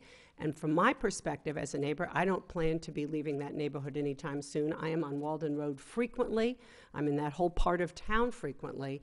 The stability that this offers us, frankly, is very desirable. And I might say, and Kathy will probably not be startled to hear what I'm about to say next, we actually have on Stonegate Road an issue that's been going on for some time with a house that one would have thought would have remained a beautiful, historic, lakefront house with the full integrity that we believe houses in Lake Forest should have. not so much, not working out that way. People in the neighborhood who wanted to sell their properties cannot because of the uncertainty of what's happening with that property. So I don't think we should just assume that things that are there are always necessarily going to stay the same when private owners take them over. It doesn't work that way, and we're seeing that right now. So here we've got on one side of us, you know, who knows what. We're not planning to sell, so it doesn't impact us yet. And on the other side, the sense that this property, which has been so beautifully built and maintained by the Krebs, would remain that way by the college. We trust Lake Forest College. Both my husband's family and mine have a long history with Lake Forest College. I served as a member of the Board of Trustees. I think it is an extraordinary institution, and frankly, that's in my neighborhood too. I hang out on Sheridan Road as I'm back and forth between, you know, my church is the First Presbyterian, but that's a major artery for me. I see Lake Forest kids walking in my neighborhood. For many years, they were my primary babysitters. I have never had anything but a positive connection with anything associated with the college, including its students. I have no fears about what, and I'm in that neighborhood. This is my neighborhood. And incidentally, I have I have 3 grandchildren who live a block away, and it's their neighborhood. I'm completely confident that this is a good idea for our community. Finally, when Frank was growing up there was, and I don't know how many people know this, there was a novitiate, there was a Franciscan father's novitiate in that neighborhood. There is an institutional history in that neighborhood. Now it's different. I mean, but they were there. There was a monastery there, and there's no sense that it impacted anybody's property values. That's what became Havenwood. In fact, that's what Havenwood is today. Is that property? So I guess I feel like one of the things I love, Frank is he lived here almost his whole life except for college and a few years that we had in Chicago. I came here in 1976 when my first child was born, and you know, for a lot of people in Lake Forest, that's a long time, but not, you know, a lot of people have been here a lot longer than I have. And one of the things that I really respect about this community is the planning for the future that I believe, you know, certainly we see the people on the walls in here, and I know you all take this seriously, thinking through what's good for the community going forward. And I believe this is exactly the kind of thing that our forefathers and foremothers in Lake Forest would have encouraged and would have wanted us to take seriously. And I urge you to take this forward to the City Council with your full endorsement and enthusiasm. Thank you. Thank you.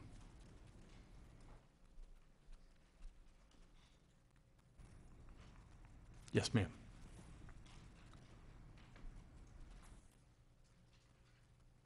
My name's Alice Moulton Ely, and I live at 420 East Woodland Road in Lake Forest. The request to establish a satellite Lake Forest College campus facility and museum in a historic residential neighborhood should be turned down. Walden Road is a quiet, bucolic area that would be severely disrupted if such a use were allowed. We understand the proposal calls for the existing house to be used for visiting scholar housing, conferences, and receptions.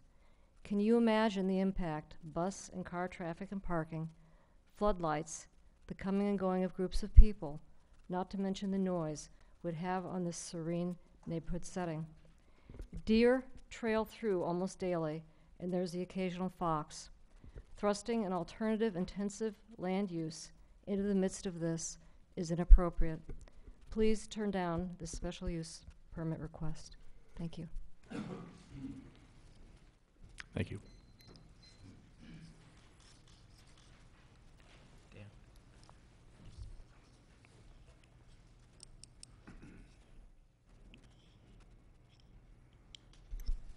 My name's Don Suter. I live at 1050 Walden Road. You've heard my name mentioned a couple times tonight because we bought the house that Frank grew up in 2006. You also have a letter from me articulating my views on this, and I think I've been struck by several things as we've gone through this process really since December. One is the unquestioned generosity of the Krebs, who I consider to be friends and excellent neighbors. You can't look at this and take a view otherwise, unless you're extremely cynical. I think as I listened to Steve talk about the potential benefits of the Krebs Center for the college, again, I feel that's unquestioned. There's nobody in the room that could debate that's not a good outcome for the college. I think it would be extraordinary. And in terms of, you know, the impact on that the college ultimately has on Lake Forest and the tax rolls and all that, I think, you know, you can kind of rationalize any of that any way you want to. The problem is that we're not here to debate that. You know, we're not debating the generosity of the Krebs. And we're not certainly here to debate whether that would be a great thing for the college. I think we can assume it is.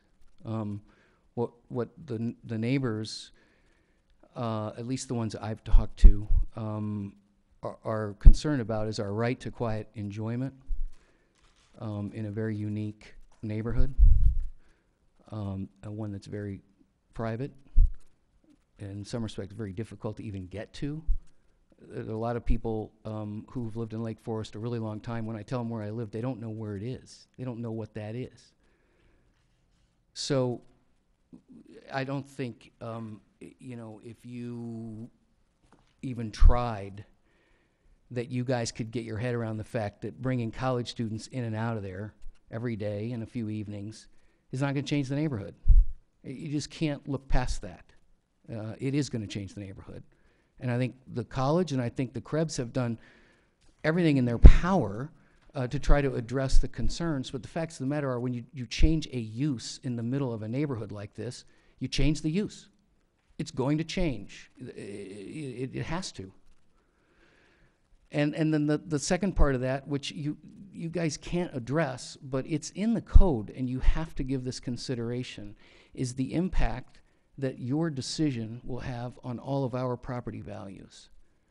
And, you know, we can't prove it, but I defy any of you to call your broker and say, hypothetical question, my property next door becomes a college facility, what happens to my value?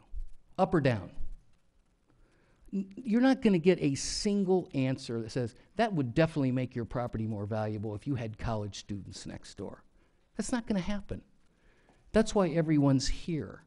No one bought into this neighborhood thinking that they were buying next to the college on Sheridan Road.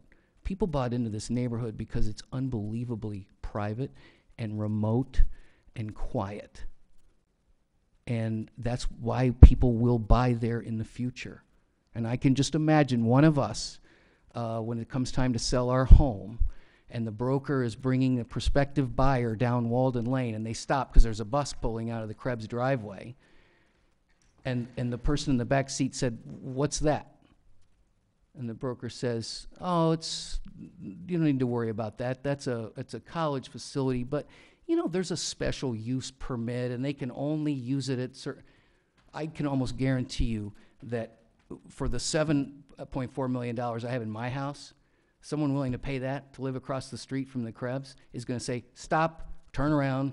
That's not what I'm going to spend that kind of money on." So, you know, I think with all due respect to everyone here and the thought that has gone into this, as I said at the beginning, unbelievably generous gesture by the Krebs, unbelievable asset potentially for the college. The only problem is it's sitting in the middle of our neighborhood, and it will, without question, affect our right to quiet enjoyment, and it will, without question, impact our property values. And I would respectfully ask you to turn down the proposal for those two reasons. Thank you. Thank you. Yes, sir.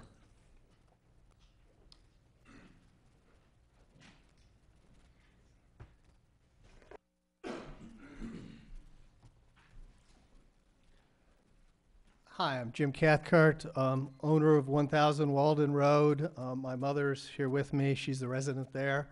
Has been a resident there for about 30 years, I guess.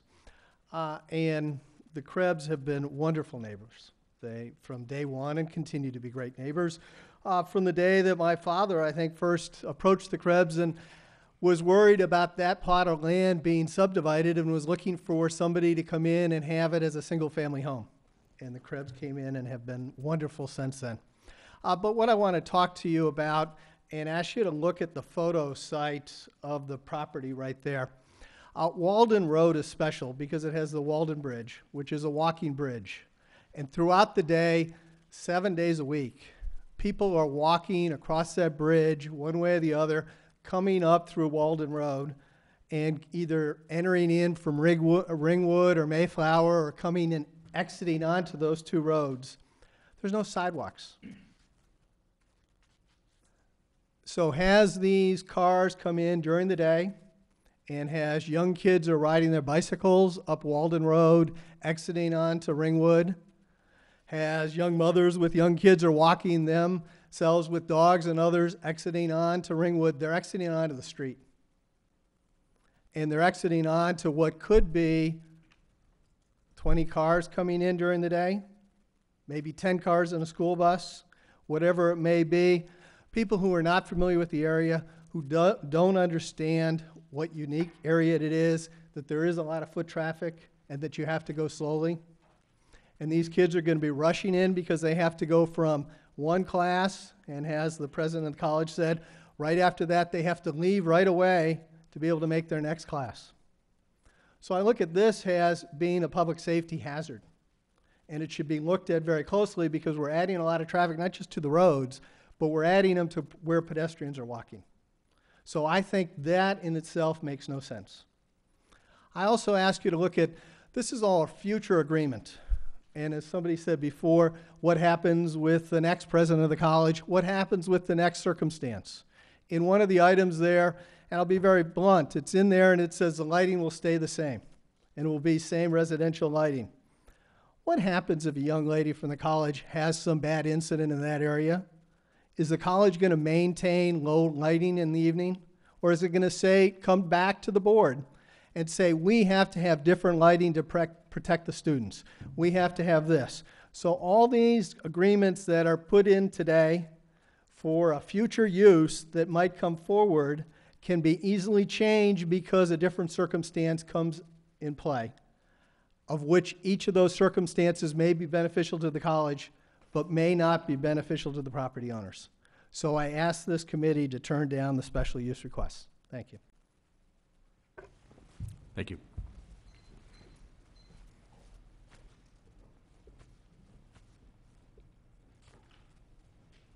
Yes, sir.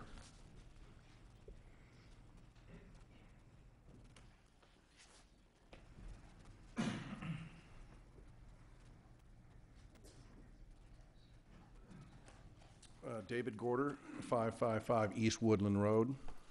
I'm a trustee of the college, graduated of the college in 1980. Unbelievably generous gesture on behalf of the Krebs. As somebody who's been working on the master plan, if you will, the strategic plan of the college for the last year, this kind of thing would be enormously beneficial to the college, would make it very distinctive.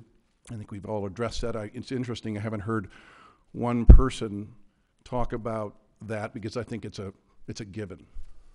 The real question is, can the college and the residents in that area coexist? You know, part of what we're trying to achieve tonight is maybe the devil you know is better than the devil you don't know. The process seems to be unbelievably transparent. They've invited everybody conceivable into their home to understand the uniqueness of it and why it would be such a good fit. There is no question that there will be more traffic there. I think that's a given too, and to the extent that the college can assure that it's minimized as much as possible, I know it will. I guess the thing that I look at in terms of precedent is how Ragdale has been used over the years. Now, I know Ragdale's been there for many, many years, but I'm sure when in the early days of Ragdale and its use were debated, there was great concern about how would increased activity, how would it impact the the neighbors, how would it affect their property values? And I think over time, that has proven to be an excellent fit. I would think that most people would sort of say they don't even know Ragdale is even there. That in fact, you could probably debate that it has probably added to the value because it's such a unique situation there. I'd like to believe that having something like this in the neighborhood would in fact be the same. Hard to predict the future. You know, these kinds of things present themselves very rarely. And I think that, as I know you have already, they need to be looked at from every single angle. And I have lots of friends here who have interests on both sides of the ledger, if you will. And so I'm conflicted because as I can see the merits, but I can also see the concerns. I think, based on what I've read so far, that the Krebs and the college and the city have really looked at this. Does it mean that every single aspect of this proposal has been debated and looked at thoroughly and I's dotted and T's crossed? Probably not. And I think that if you moved forward and supported this, that we would continue to need to refine what is on here. But I think to think that the two worlds cannot coexist, I think I'd like to believe that we can coexist, and that that the college and what it plans to do and the residents that live in the neighborhood, that we can do this in such a way that both needs are met. Thank you. Sir.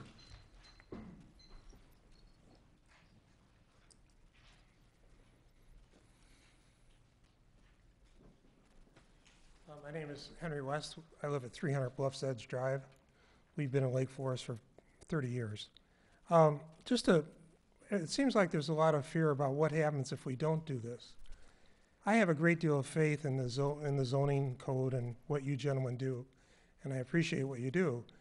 And I can have an example that we live across the street from the house that was the old Armour Mansion that was sold 2 years ago, I guess it was, and has been completely restored. The gardens have been restored, the house has been restored, and it's private individuals. I don't even know who they are, but they've done a magnificent job. So for us to say that if we don't do this, the next person that buys the house isn't going to take care of it, I think is totally irrelevant. Because if someone is going to spend $10 or $12 million for a house, they're going to take care of it. They're going to keep the gardens up. They're going to keep it maintained as an individual home. So I think that the fear of the unknown is not something that we should be concerned with. Because I think the city government has done a wonderful job with this city, and there's no reason to think that's going to change going forward. Thank you. Thank you. Yes, sir.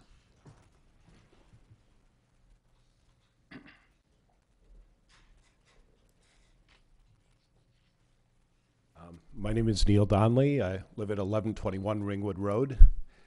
I too am a proud alum of Lake Forest College. However, I do also live right next to the Krebses. I'm just going to mention two more things that concern me. One, this is in fact, as President Schutt pointed out, a recruiting tool. And as such, in addition to people that would be coming for classes, seminars, etc., at some point, prospective college students would be touring this facility as well, which I think would also add a number of people going back and forth.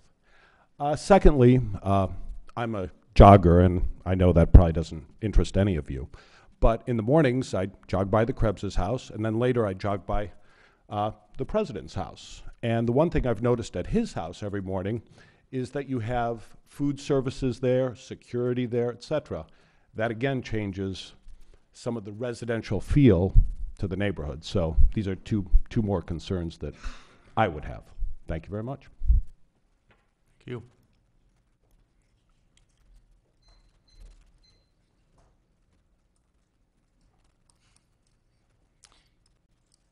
Any other public testimony?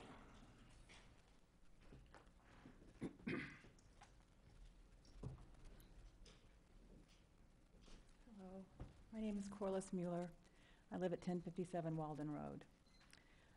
There's been a lot said about how petty it might seem to have traffic issues interfere with this lovely gift, which it is, no doubt. But since I live on the road and would be impacted by students and classrooms, and classes coming and going, it's not irrelevant to me. Also, we've had an issue on the road where there was, legal documents engaged, and then we've had an issue with a neighbor that's caused a lawsuit, many years and much expense to try to deal with something that was unforeseen.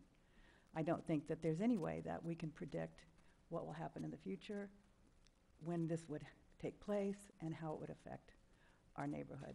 It's a very private, quiet area, as you all know. The traffic issues are, it would just be, I can't even imagine what it would be like to have 15 or 18 students coming in, once a day, twice a day. I come and go on that street, on the road. I leave with my car. It's not that I wouldn't know that it's there, because I would. I'm sorry, I'm not very articulate with this. I'm awfully nervous. I wish my husband was here he would be much better at all of this. But please really consider how this is going to affect our neighborhood and the quality of our life. Thanks. Thank you.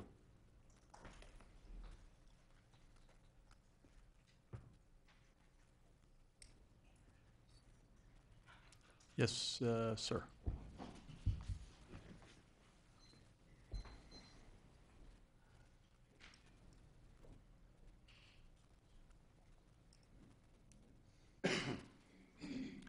My name is Sam Tartamella. I live at 1028 Havenwood. Have lived there for 8 years now. I'm one of the people that Don Suter referred to, one of the people who asked when they first came to look at homes on Havenwood, what are the chances of anything changing, any variations that would bring in a school? Now, why was a school important to me?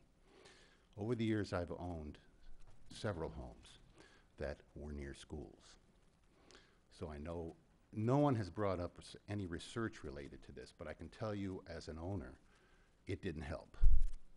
As a matter of fact, we won't own another home near a school like this, or like the one our homes were near. This isn't about traffic so much. We walk our dog past the Krebs house every single day. Our Minnie loves that street. And I can tell you, there's no other street in Lake Forest like this street. We used to walk the dogs on Ringwood. You can't do that anymore.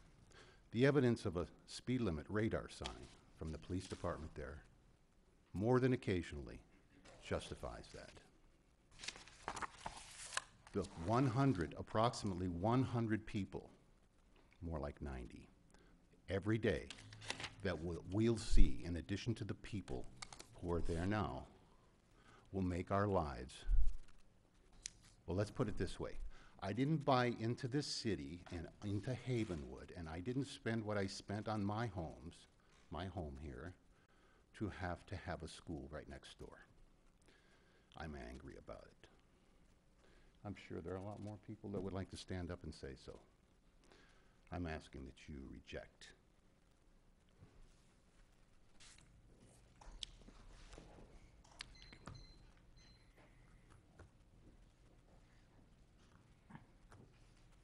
Yes, sir.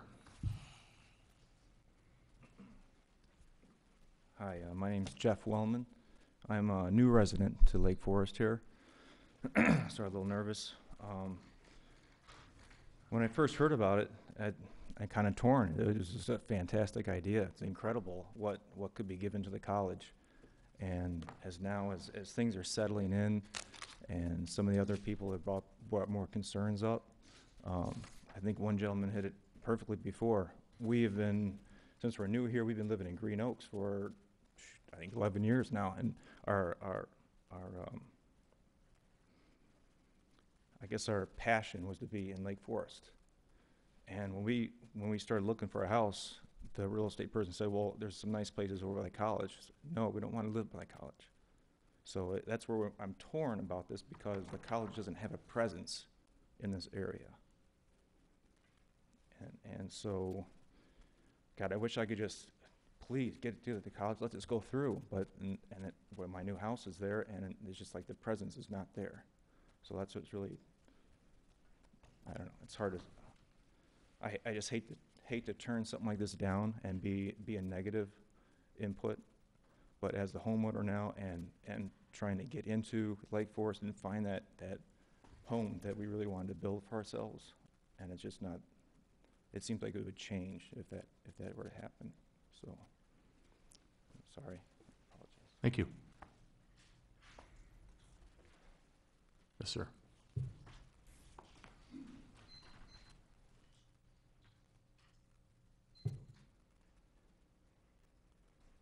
My name is Joe Cadlick. I'm at 1075 Ringwood Road in Lake Forest.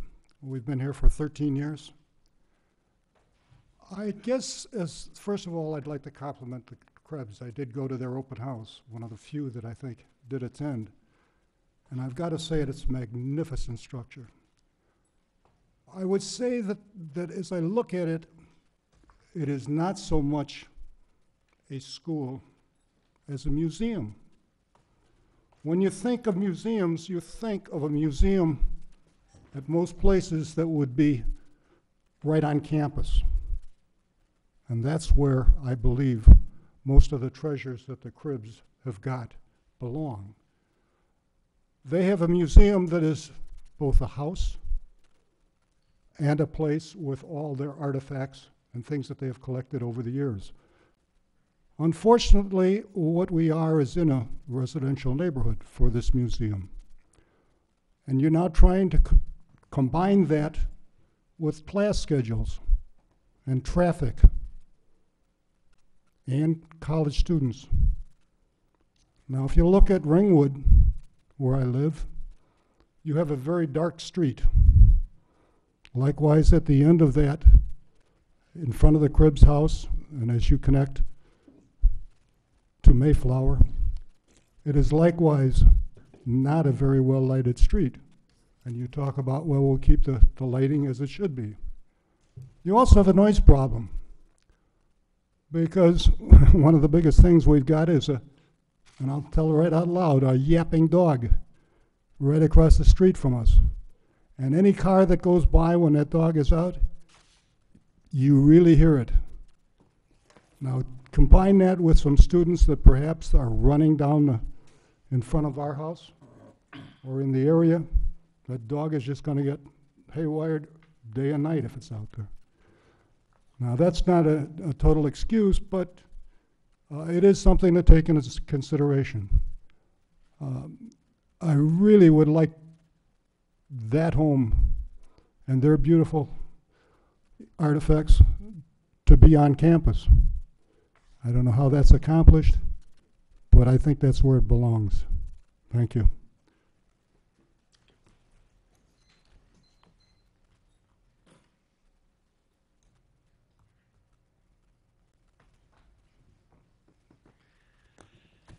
Is there any more public testimony? Anybody else like to speak? It appears we have exhausted public testimony, so we'll close that portion of the meeting. And we'll move on to what I believe is there's no cross-examination. It's final questions from the board to the petitioner or staff, clarification, direction, something like that, starting wherever you'd like. I have none. I have none. No other questions. I have one. Okay. What a surprise. I guess my question is to Mr. Schutt and also the Krebs, and that is, if the special use permit were not granted, would you still give your home and its contents to the school? And would you accept the donation and be able to use it in a limited capacity that you wouldn't necessarily be able to use it under the special use permit, but still have it, would still be part of the college, and I think contribute to the long-term vitality of what you're doing there? And if we could ask you to step up to the podium, that'd be good.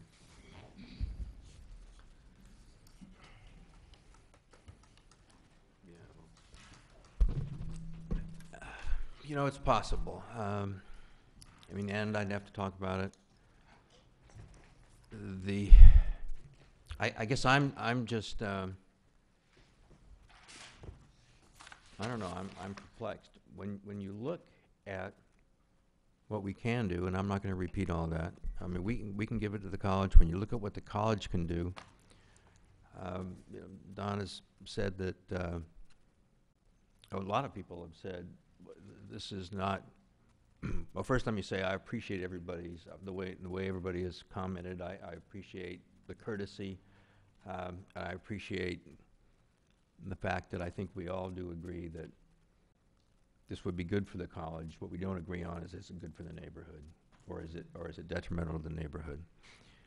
And I guess what is perplexing to me is if we do give it to the college without any zoning conditions, or we just stick with the R4, the college can do a lot of things with it that could not, maybe wouldn't be in the interest of the neighbors, especially the neighbors on Walden Road. And the fact that we would make it known that we were going to do that, so the same question would be if anybody wanted to sell their house, well, the answer would be this house is right across the street is in a will that is going to be given to the college, and well, what does that mean, and what can they do, and what can't they do? So I always thought that by agreeing to these conditions and to these restrictions, we were actually being beneficial to the neighborhood, providing stability and taking the unknown away. And that's what's got me confused here. But whether we give it to the college or not, we need to talk it over. The whole reason we're here is because we want to give it to the college and understand what's going to happen to it for everybody's sake if we do that. Now, Steve will have to answer whether the college would take it or not.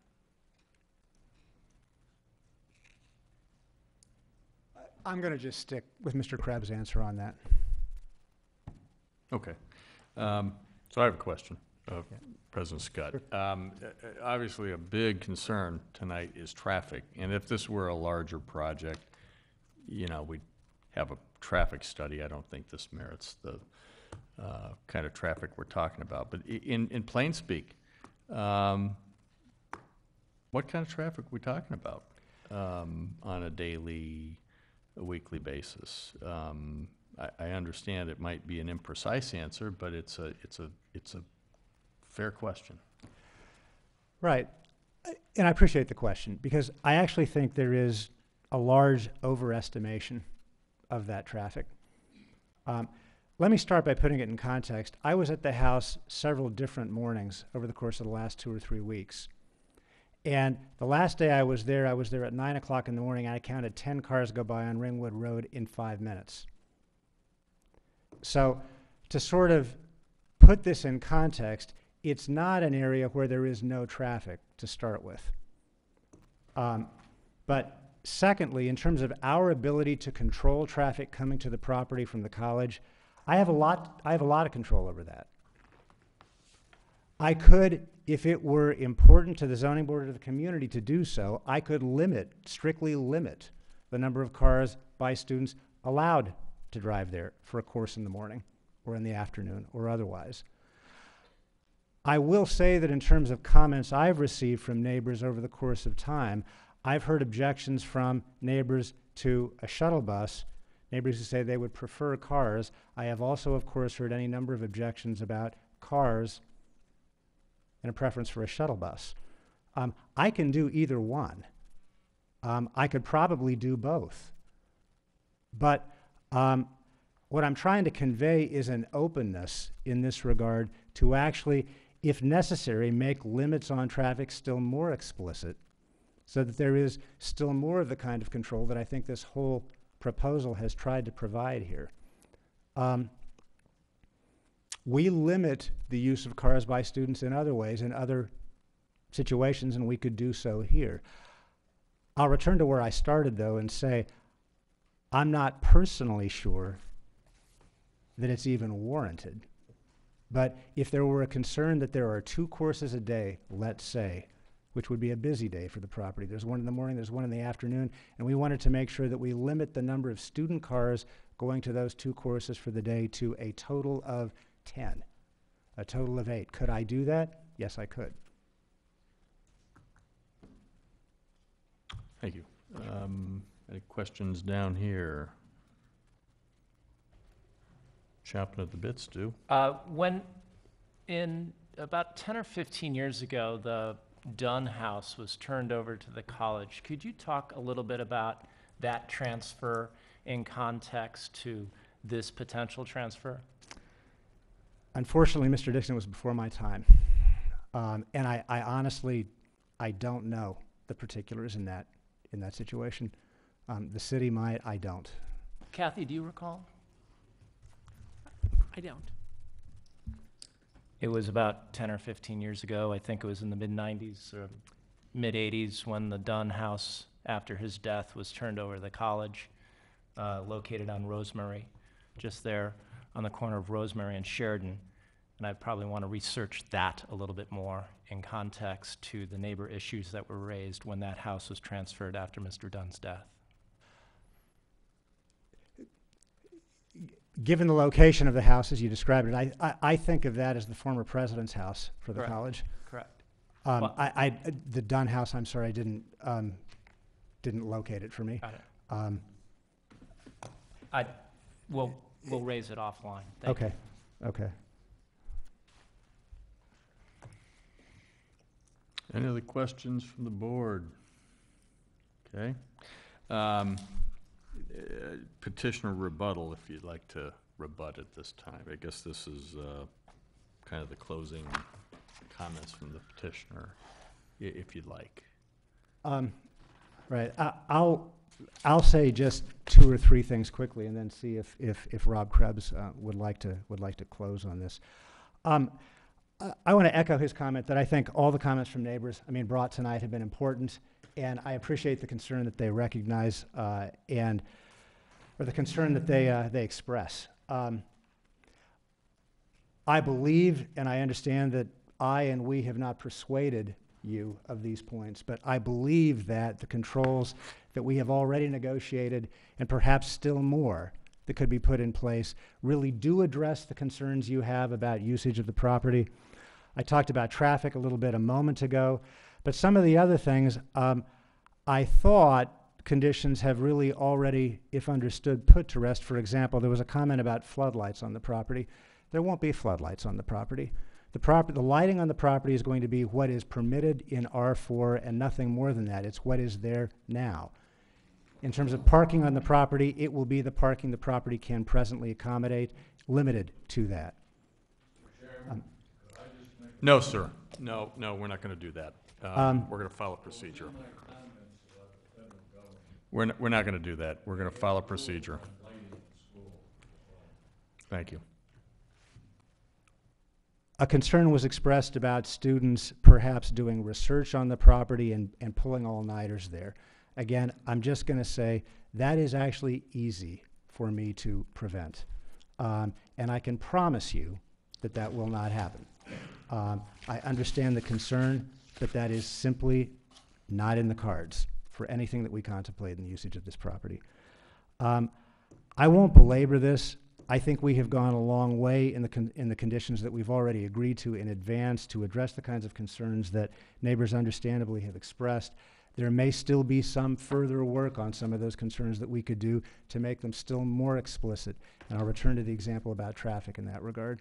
But there is no way to predict the future, as several people have commented. I'll end by saying I actually believe this special use permit and the conditions the college has agreed to in connection with it are the best predictor of the future for this property that one could imagine, and far better than the uncertainty of what might happen otherwise. So with that, I'll end. Yeah, I think Steve's comment sum up my view. The only thing I would add is I just point out that the recommendation that the staff has given you says that for this permit to go into effect, the college has to own the place. They have to come forward with a plan of how they're going to operate it that comports with all the conditions that will be made part of the ordinance and become law. And they also have to show that they have the wherewithal and the endowment to support it. So those are all things that will be worked out if you grant the special use permit when the college changes hands. And the last thing is there is a procedure that after a year, the city takes the initiative to go to the neighborhood and to ask if it is working satisfactorily, and if the conditions are not working satisfactorily, then it has the right to work to change those conditions so that the neighborhood is satisfied. Thank you. Thank you. Okay, Kathy, any wrap up on your end?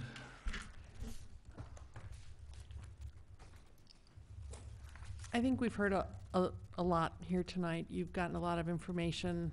I think certainly I've made notes of questions that we need to ask.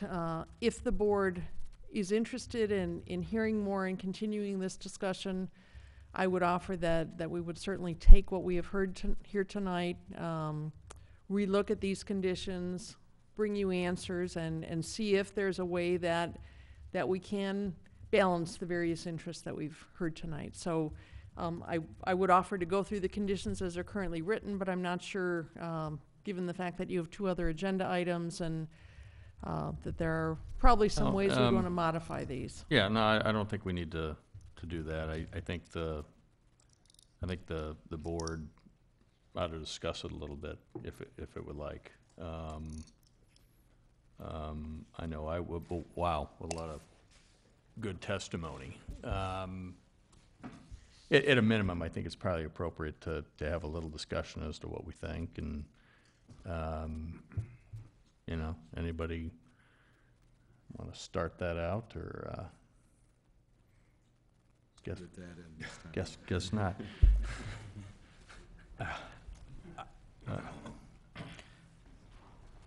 There's no question of the generosity of what Mr. and Mrs. Krebs are suggesting they're going to want to do, and there's no question as to the value, I don't think, of what this would do for the college, both now and in the future. But having said that, I think I agree with Bob, Chairman Franksen, that there's been a lot that's been said tonight, a lot of different viewpoints, a lot of important things, and I personally don't think that I'm ready to make a decision like this that's as important as it is to so many people tonight. And so I'm going to ask the other members of the board to make their own comments, but I think at the end I'm going to suggest that we move to continue this to make sure that we're very careful in our decision and that we consider everything and we do what's right for the community and for the people that are shareholders and stakeholders in this decision. You know, I'd offer a few top-level comments. I mean, first, this is not a normal house. I've never seen a garage floor so clean. You know, great proposition. The conditions that the college is proposing are very limiting. I guess where I'm coming with this is there were a lot of good comments tonight, many of which need to be, in my opinion, thrown out. The property would not be on the tax rolls anymore. Good point, not really our job tonight. Is a state planning issue, clearly not our job tonight. The special use or the college would use this in a wonderful way that the provost got up and gave an example of the classes. That's a fantastic thing. Not our job tonight in terms of the special use permit. So I'm trying to kind of bring this down to what our job is tonight or might be in the future, and that is to whether this proposal strictly goes along with all the conditions of the special use permit.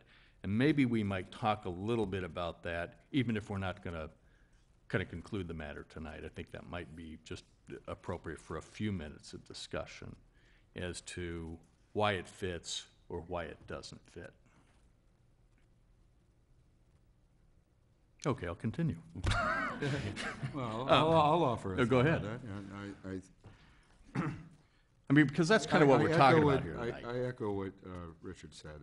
It's wonderfully generous. It's an enormous benefit to the college. It's an enormous benefit to the college, but it is in the middle of a quiet, private neighborhood. I asked my wife about this before I came over. I said, if my next-door neighbor wanted to donate his house and open a similar institution, or open it to a similar use, how would you feel about it? And it wasn't a real positive response. So, you know, I get it. It's difficult. I also agree with the comment that one of that Jennifer made with that. I feel the conditions are a little loose. I think that there could be refinement here, as Mr. Cathcart suggested. I think if we could refine some of the conditions as they pertain to some of the concerns, particularly about traffic, as even Mr. Schutt said. You know, there's an opportunity maybe to alleviate some of the concerns in the neighborhood and see if we can't go somewhere with this. So I agree that we should continue. We should try and work some of the comments we've heard tonight. Perhaps staff and the petitioner can work on some additional conditions that would improve the possibility of going forward with this petition. Seems to be, go ahead, Sam. I agree with Mr. Culbertson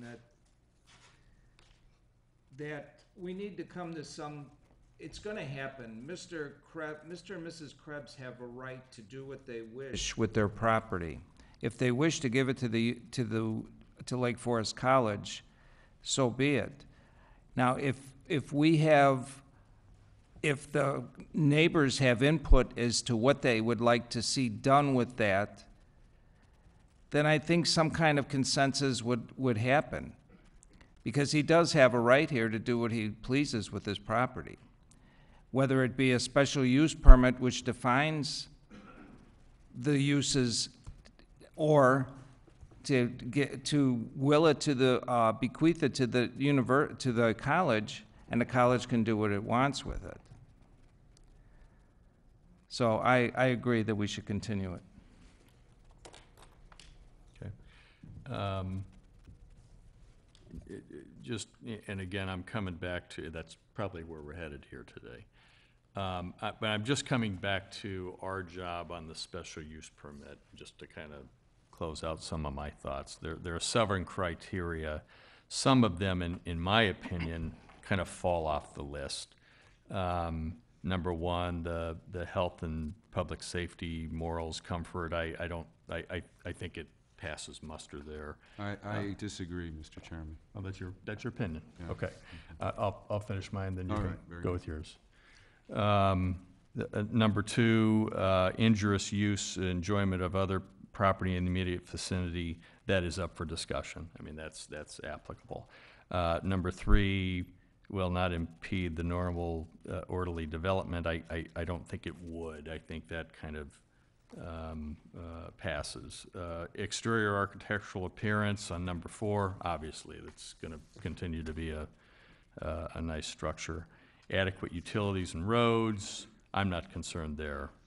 Number six, adequate measures for ingress and egress, that's up for discussion.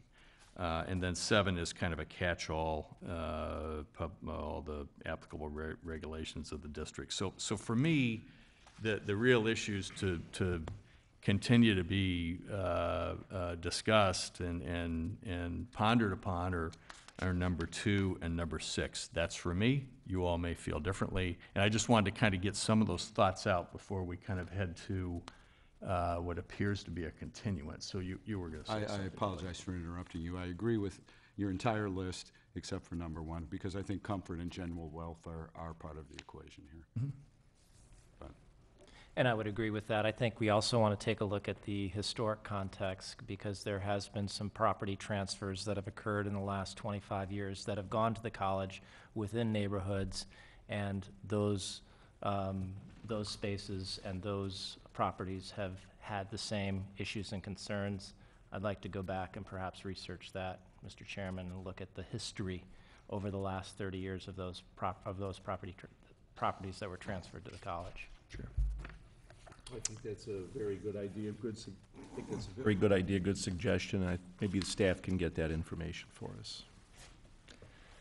So the thing I we've- struggle with the most is really the whole impact to the community, the neighborhood, and that's the I just don't know.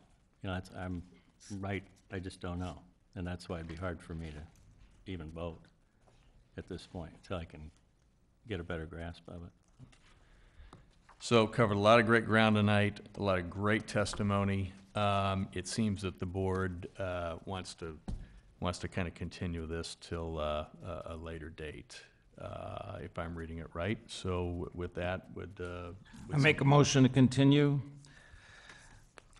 the special use, consideration of a special use permit with a delayed effective date to allow establishment of the Krebs Center for Medieval and Renaissance Scholarship at 1045 Walden Road. I'll second that motion. All those in favor? Aye. Aye. All those opposed? The matter's continued. Thank you to everybody for all your testimony. It was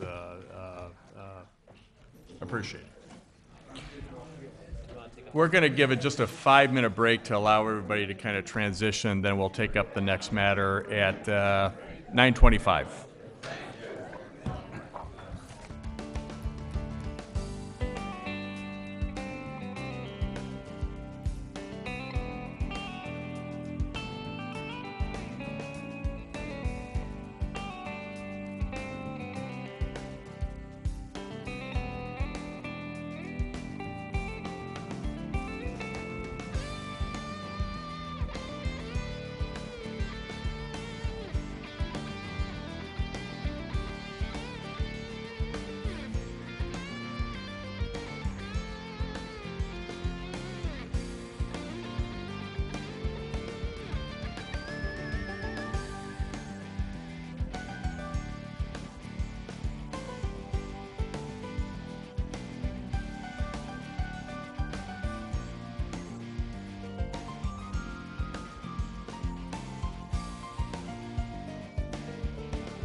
area at 334 Chiltern Drive. Owners are Louis Patrizzi and Joanne Johnson. Representatives Enrique Engvist of Engvist Homes and Miguel Lara, architect.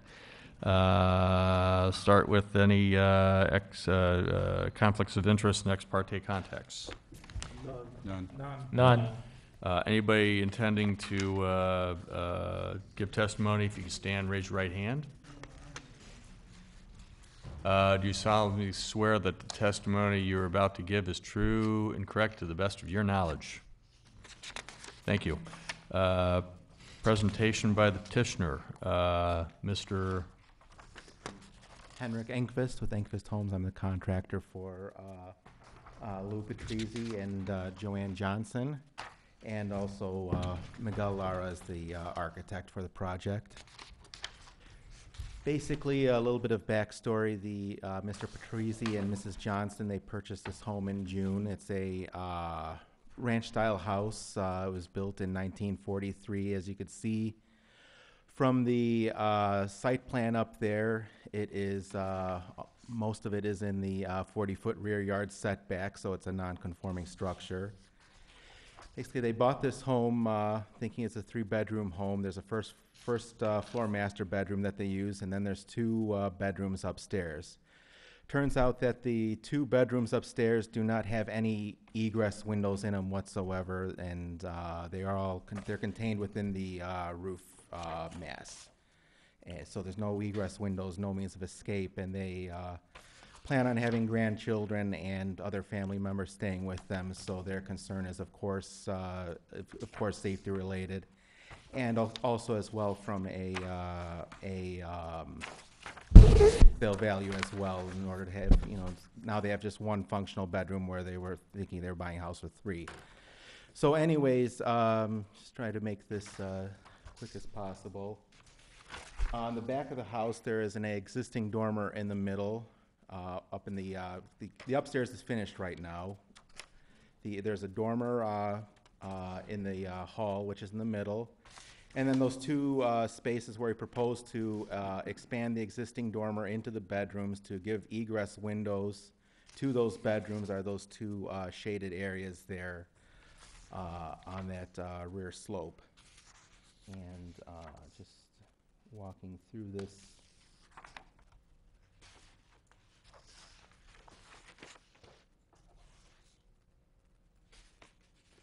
So there's the rear elevation. You can see the middle dormer that is there right now. We're just proposing to extend those, extend it both ways to put egress windows into the bedroom. There's 1 bedroom on one side of the hallway and the bedroom on the other side of the hallway. And this is a picture of the home from the front. And as you can see, going through the, you can see around the home, it's very heavily wooded, and the properties that adjoin the back of the Patrizzi Johnson residence, there's a thick line of trees that to prevent from anyone from seeing it from that side. Same thing, the other 2 sides as well. It's heavily wooded. It's not a project that anyone would, an improvement that anyone would see. And again, there's just a view of that existing dormer right now. We just want to, like I said, extend it both ways so that the bedrooms have their egress windows. And then another view of that dormer from the south side of the house. And as you can see, it's all wooded, and it's not an improvement that should impact any neighboring properties. So I think if there's anything else you need, or Thank you. Okay. Report from staff. Thank you, Chairman Franksen. Just a couple quick comments. This property is unique in the neighborhood in that the home is set back significantly on the property. It's almost completely within the rear yard setback for the property in the R3 zoning district. Virtually any expansion to this home would require a zoning variance, given the current setback requirements. In this case, there is no footprint change proposed. It's simply an expansion of a second floor dormer that exists to really allow proper egress and ventilation into the bedrooms on the second floor. The extent of encroachment will not increase with this request, and as you can note in your staff report, there are positive findings to support this request. Staff is recommending approval this evening to allow the rear yard setback as noted on the site plan. I will note that the expansion is limited to this so that it does not encroach into the side yard. So with that, I'd be happy to answer any questions you may have. Thank you. Questions from the board? I don't have any questions. I don't have it. No questions. I have one. I'm failing to grasp why this requires a variance, being that it's in the same footprint. It even looks like it's back from the footprint, you know. Any new construction within the setback area requires a zoning variance. So in this case, the expansion of the dormer requires this project to come before the board for approval. Because it punctured the roof line with new dormers, so to speak. There's more volume of building mass within the setback area. Okay. All right. Any other questions? Guess not. Any public testimony on this matter? Yes, sir.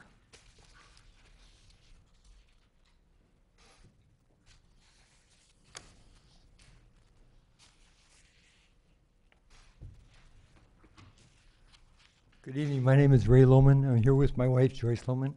We own the house at 300 Chiltern, right next door, and we strongly suggest that you approve this variance.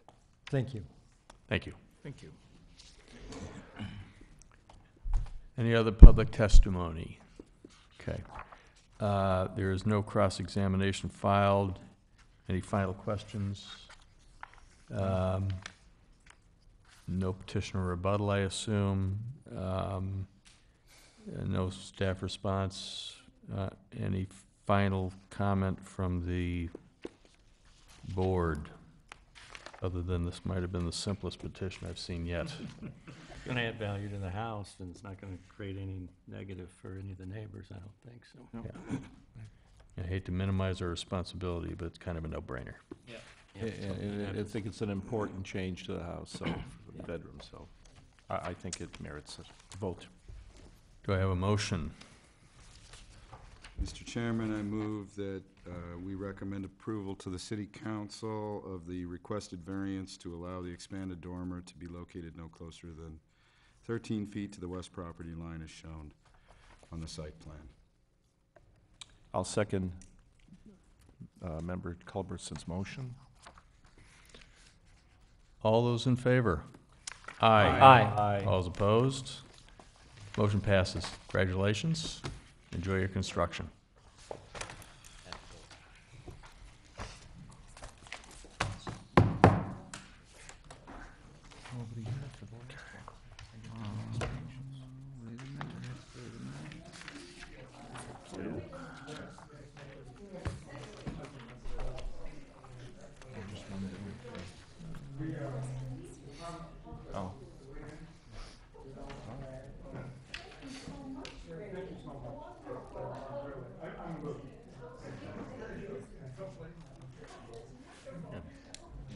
So happy in my life.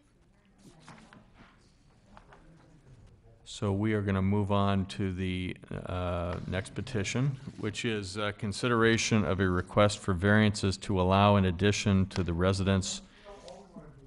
If we could ask you all to thank you so much. Again, the next petition is consideration of a request for variances to allow an addition to the residence within the side yard setback area and a replacement detached garage within the rear and side yard accessory structure setback areas at 707 Woodlawn Avenue, owner and representative Patrick Lindeman. Any conflicts of interest or ex parte contacts? I will tell you I am a neighbor of Mr. Lindeman's. I will not hold that against him. We have not discussed this matter, so I will remain impartial. Any other conflicts? None. Anybody intending to testify in this matter, if you would stand and raise your right hand. Do you solemnly swear and affirm that the testimony that you are about to give is true and correct to the best of your knowledge? I do. Thank you. Presentation by the petitioner, Mr. Lindeman. Okay. Thank you, Board, for considering this request, and thank you to Megan as well in all her help and in what we've done here.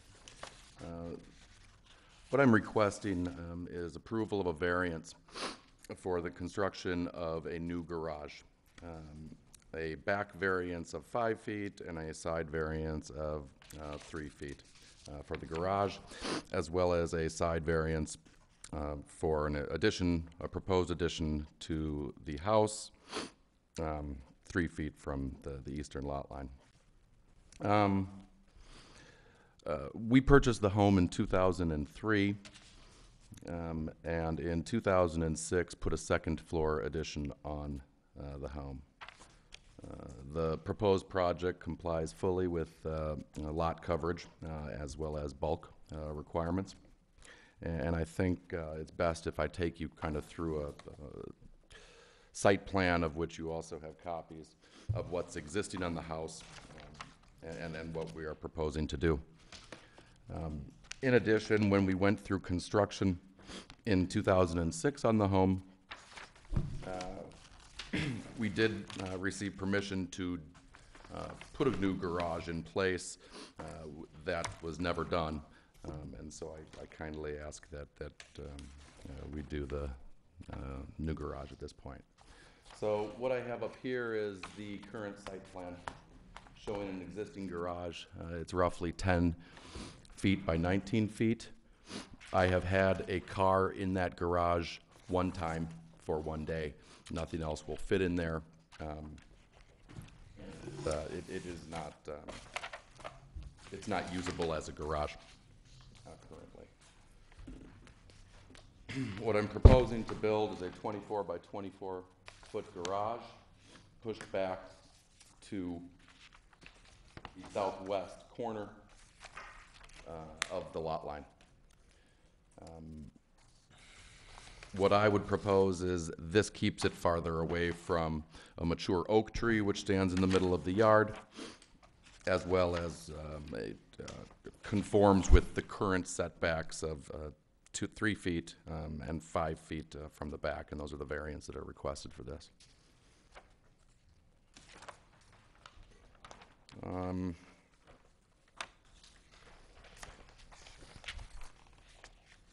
The work that's requested on the garage is going to be done by, or was proposed to be done by Danley, who has significant experience in building garages in the area.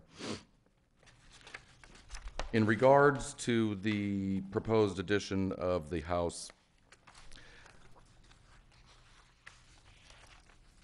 the current mudroom area of the house, in my opinion, is dangerous. The door opens over the stairs to the basement. There really isn't a mudroom area. You can see from, I put some pictures in there, you can see where the door comes in over the house. On numerous occasions, it's not even a variance that I'm asking for here because it's within bulk, but on numerous occasions it's caused significant hardship. What I'm requesting is a side yard variance.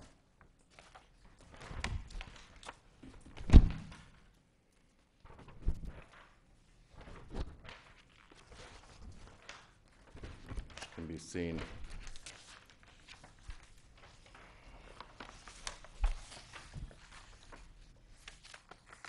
We had gone to Megan initially months ago in regards to a couple different options.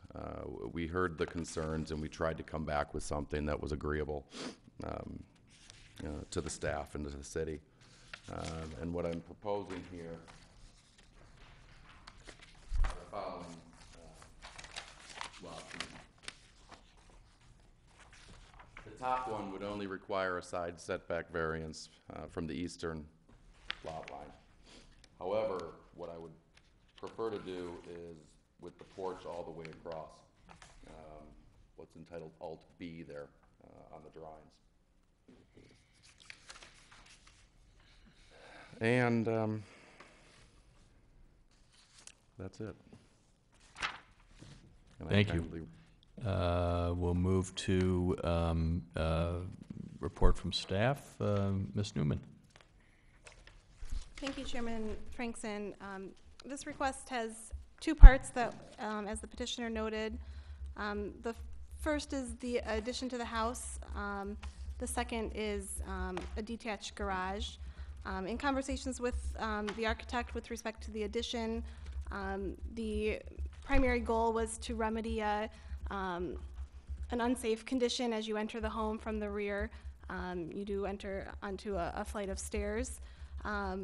The majority of that addition to the house really doesn't require a variance request. The architect worked to minimize the area of encroachment into the side yard setback area. Back in 2006, I believe, this property did receive a variance request to add the second floor. So the one-story portions of the house that you see today were original to the cottage that existed on that property at that time. This request is really just to modify the roof form from a gable roof as it exists today to the shed roof that wraps around the sleeping porch. So that setback request is very minimal with respect to the size of the addition to the house. The other part of this request is for the detached garage. There is an existing one-car garage on the property. The request is for a larger two-car garage, which in evaluating this request, a two-car garage appears to be reasonable for this neighborhood. There have been other requests for increased garage space in smaller neighborhoods such as this. There are several site limitations that the petitioner is working within, the size of the lot, the size of the home, the trees, there's the drainage on the property. And given all of those site limitations, staff does recommend that a slightly smaller garage be approved on this property, no larger than 22 by 22, which still seems to be at a reasonable size for garages in this neighborhood. We are also, as a condition of approval, asking that a third-party arborist take a look at the tree and the construction technique for the garage and the driveway to really make sure that the root zones are protected during construction. But as cited today and with some reduction inside, city staff feels that this is an appropriate solution for this property. There are positive findings in the staff report. With those conditions of approval, staff is recommending approval. I'd be happy to answer any questions. Thank you. Move to the board for questions. Well, we just received something from Michelle, which is a letter which is dated today. Obviously, this couldn't have been included in a package that we reviewed, but it does discuss the issue of drainage. Do you have any comment on that? City staff has conducted a preliminary drainage review of this property. We haven't reviewed an official grading plan, but one will be required if the board so chooses to approve the project and it moves forward. The main concerns would be that the grades stay the same, which is possible given the design of the structure and the pavement, and that we evaluate where the downspouts are directed so that the drainage flow is not modified with this request. What about the increase in impervious surface? As part of the review of the grading plan, we certainly would take into consideration the increased impervious surface. Could I ask a question of the petitioner, and that is there a drainage problem on the property now? This letter that you probably haven't seen indicates that you built or somebody built a berm in between this property and the one next to it to prevent water from, I guess, flowing from that property onto your property. So the question is there a drainage problem, and wouldn't it be silly to get into a situation where that drainage problem still existed after the construction project was completed, and maybe there's a way to mitigate that now so you don't have that problem later? Yeah, absolutely. There has been in the past. It has not been an ongoing occurrence. There has been drainage issues in the past. My neighbor and I have worked together to mitigate that. He is also going to be coming before you within the next few months. And before I'd put a new structure up, would certainly have that drainage problem remedied. I do have a quote, and we'll begin work on the drainage issue prior to construction. What's the solution? Are you going to install a drain in your backyard somewhere to? Yeah, and the rotting of the storm drain as well. There is a partial blockage. Got it. And And I've are you received a good quote with on the reduced square footage that they're suggesting? I'm sorry? Are you good with the reduced square footage that's being suggested? I would prefer not to. I am fine with the certified arborist coming in and hand digging the foundations. If we could come to a 22 by 24, 22 by 22 is a little bit smaller than will currently accommodate my wife's car and my children's bikes, but I'd prefer to try to get to a 22 by 24. If an outside arborist, So if it's 22 wide, you can't fit 2 cars in there, you're saying? it's tight with any other things, yeah. Even if we can, because the proposed structure will be farther away from the tree than the currently and the current setback. I mean, it is, if you come to my lot, the proposal will move it farther away from the tree than closer. And I would rather go wider, maybe 24 wide and 22 long, or 24 long, 22 wide. I would prefer to do a 22 by 24. 24 long, 22 wide. It saves some yard. So if you're saying 24 deep. That's right, but, right. You want to go 24 deep and 22 wide, that would be acceptable? That would be acceptable. So is there a way to get there so that you're happy with your garage after it's over, or is it going to be every time you go in, you'd realize it's only 22 by 22 and go, this isn't good? Let me ask staff, why would 24 deep be of concern to? The concern is to move the front face of the garage further back from the tree. So if it was 24 wide and 22 deep, that would address the arborist's concerns. Well, it would. But he wants 22, he wants it the other way. I understand, but he still gets more square footage than the staff is recommending. True. But, and then you could fit 2 cars in there, which is really what you want. Mm-hmm. So you'd be okay with that if it were just as? Yeah, understanding that the driveway comes in, yeah, that would move it farther from the tree. I'm confused. Which way are we going? 22 deep, 24 wide. Yeah, and that would allow a 2-car garage. Yeah, yeah. I mean, So is there more work that has to be done? And would be to figure out further if you away from the 22 tree deep than and the other 24 way wide, or around. is he good with that? We would still ask that an arborist review the request and identify steps to pre and post construction to care for the tree. It certainly might be that reduction in size is the best thing for the tree, and you can address that in your motion. Oh, would that be figured out at the staff level, or it wouldn't come back to us, would it? If the board is comfortable with some wiggle room in the size in order to protect the tree with, not exceeding. Yeah, I think we'd recommend that the staff would work with the arborist to, that's nothing that needs to come back here.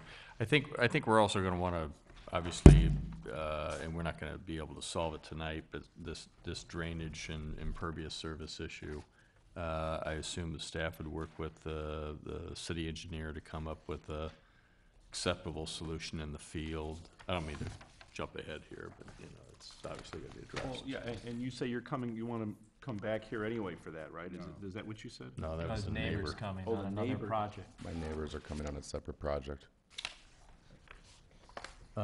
So any other questions?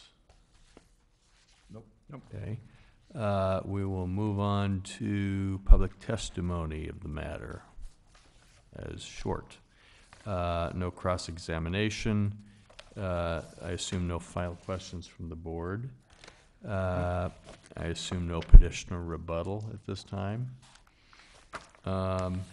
Staff response, probably not. And board discussion and comment.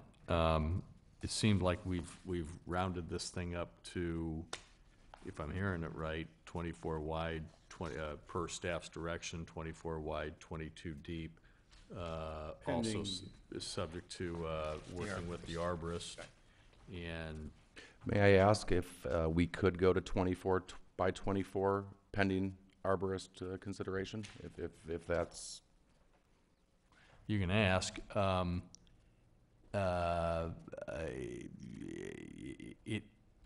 Is staff recommending that, or is that going to be an issue? On a site issue, 24 by 24, is it just the tree? Looking at the site, it is a tight area. There is additional impervious surface being added. There is a significant tree in the backyard. So any effort to reduce the scale or scope of that project will increase the chances of survival for that tree. So I think staff's recommendation is to have a reasonable request for a 2-car garage. We're comfortable with the 22 by 24.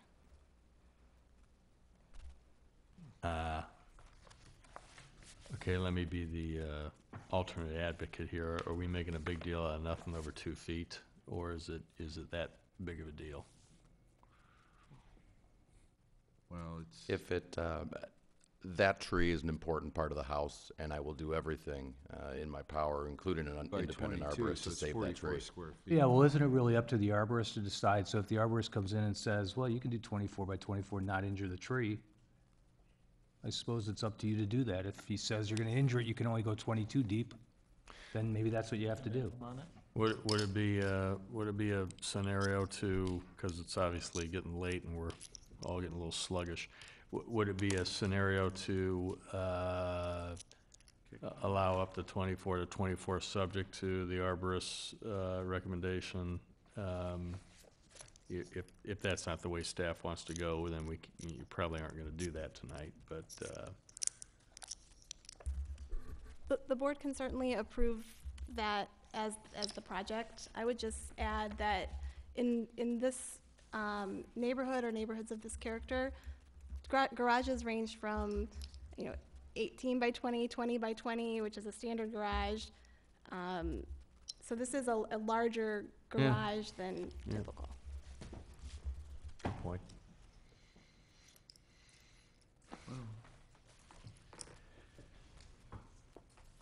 Well, Well, we could either approve it subject to the arborist, or kick it and let the arborist go out. no, let's finish it tonight one way or another. And if so, that's why we have a consensus here, whatever the board thinks we should do. And I think if, given what we just learned on the standard size of a 2-car garage in the neighborhood, and the petitioner wants 24 by 24, staff recommended 22 by 22. Split the baby. Split the difference. And Okay. staff has agreed to that, so. Yep. Okay. 24 by 22? The people speak. Subject to the arborist. Subject to the arborist. The arborist. Right. And with appropriate review with drainage as well, to meet expectations of the neighbors. Yep. Okay, so, I think we're done with comment. Do we have let's go slow through this so we get all the, would somebody like to make a motion? Richard? Sure. I will make a motion that get this in front of me here.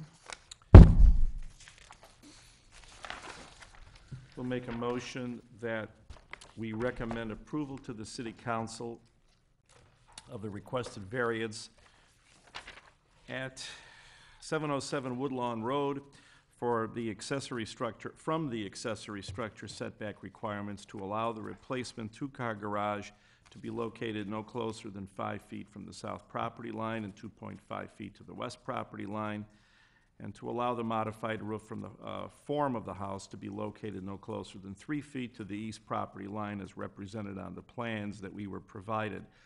Further, that the size of the detached garage shall be reduced to the maximum dimensions of 24 feet wide by 22 feet in length, pending the approval of the city arborist, who would have to approve that. Also, we would also need a, as I understand it, there'd have to also be something taken care of with the drainage issue, which is what we just presented with this evening, to make sure that there is not a problem with any impervious areas on that property. Review by city engineer. Yeah. That would okay. be great. Yeah. That's my motion. Well done. Thank you. It's a long night. I'll second. All right. Was it second? No, you just seconded it. 24 Okay. wide, 22 length.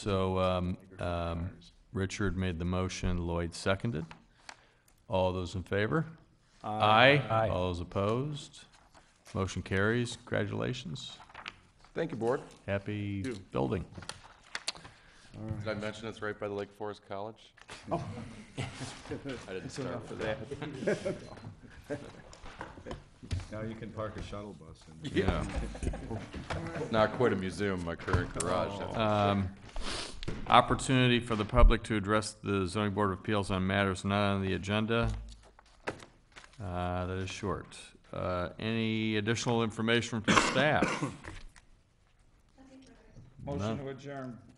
Second. All those in favor? Aye. All those opposed? Meeting adjourned. Thank you. Okay.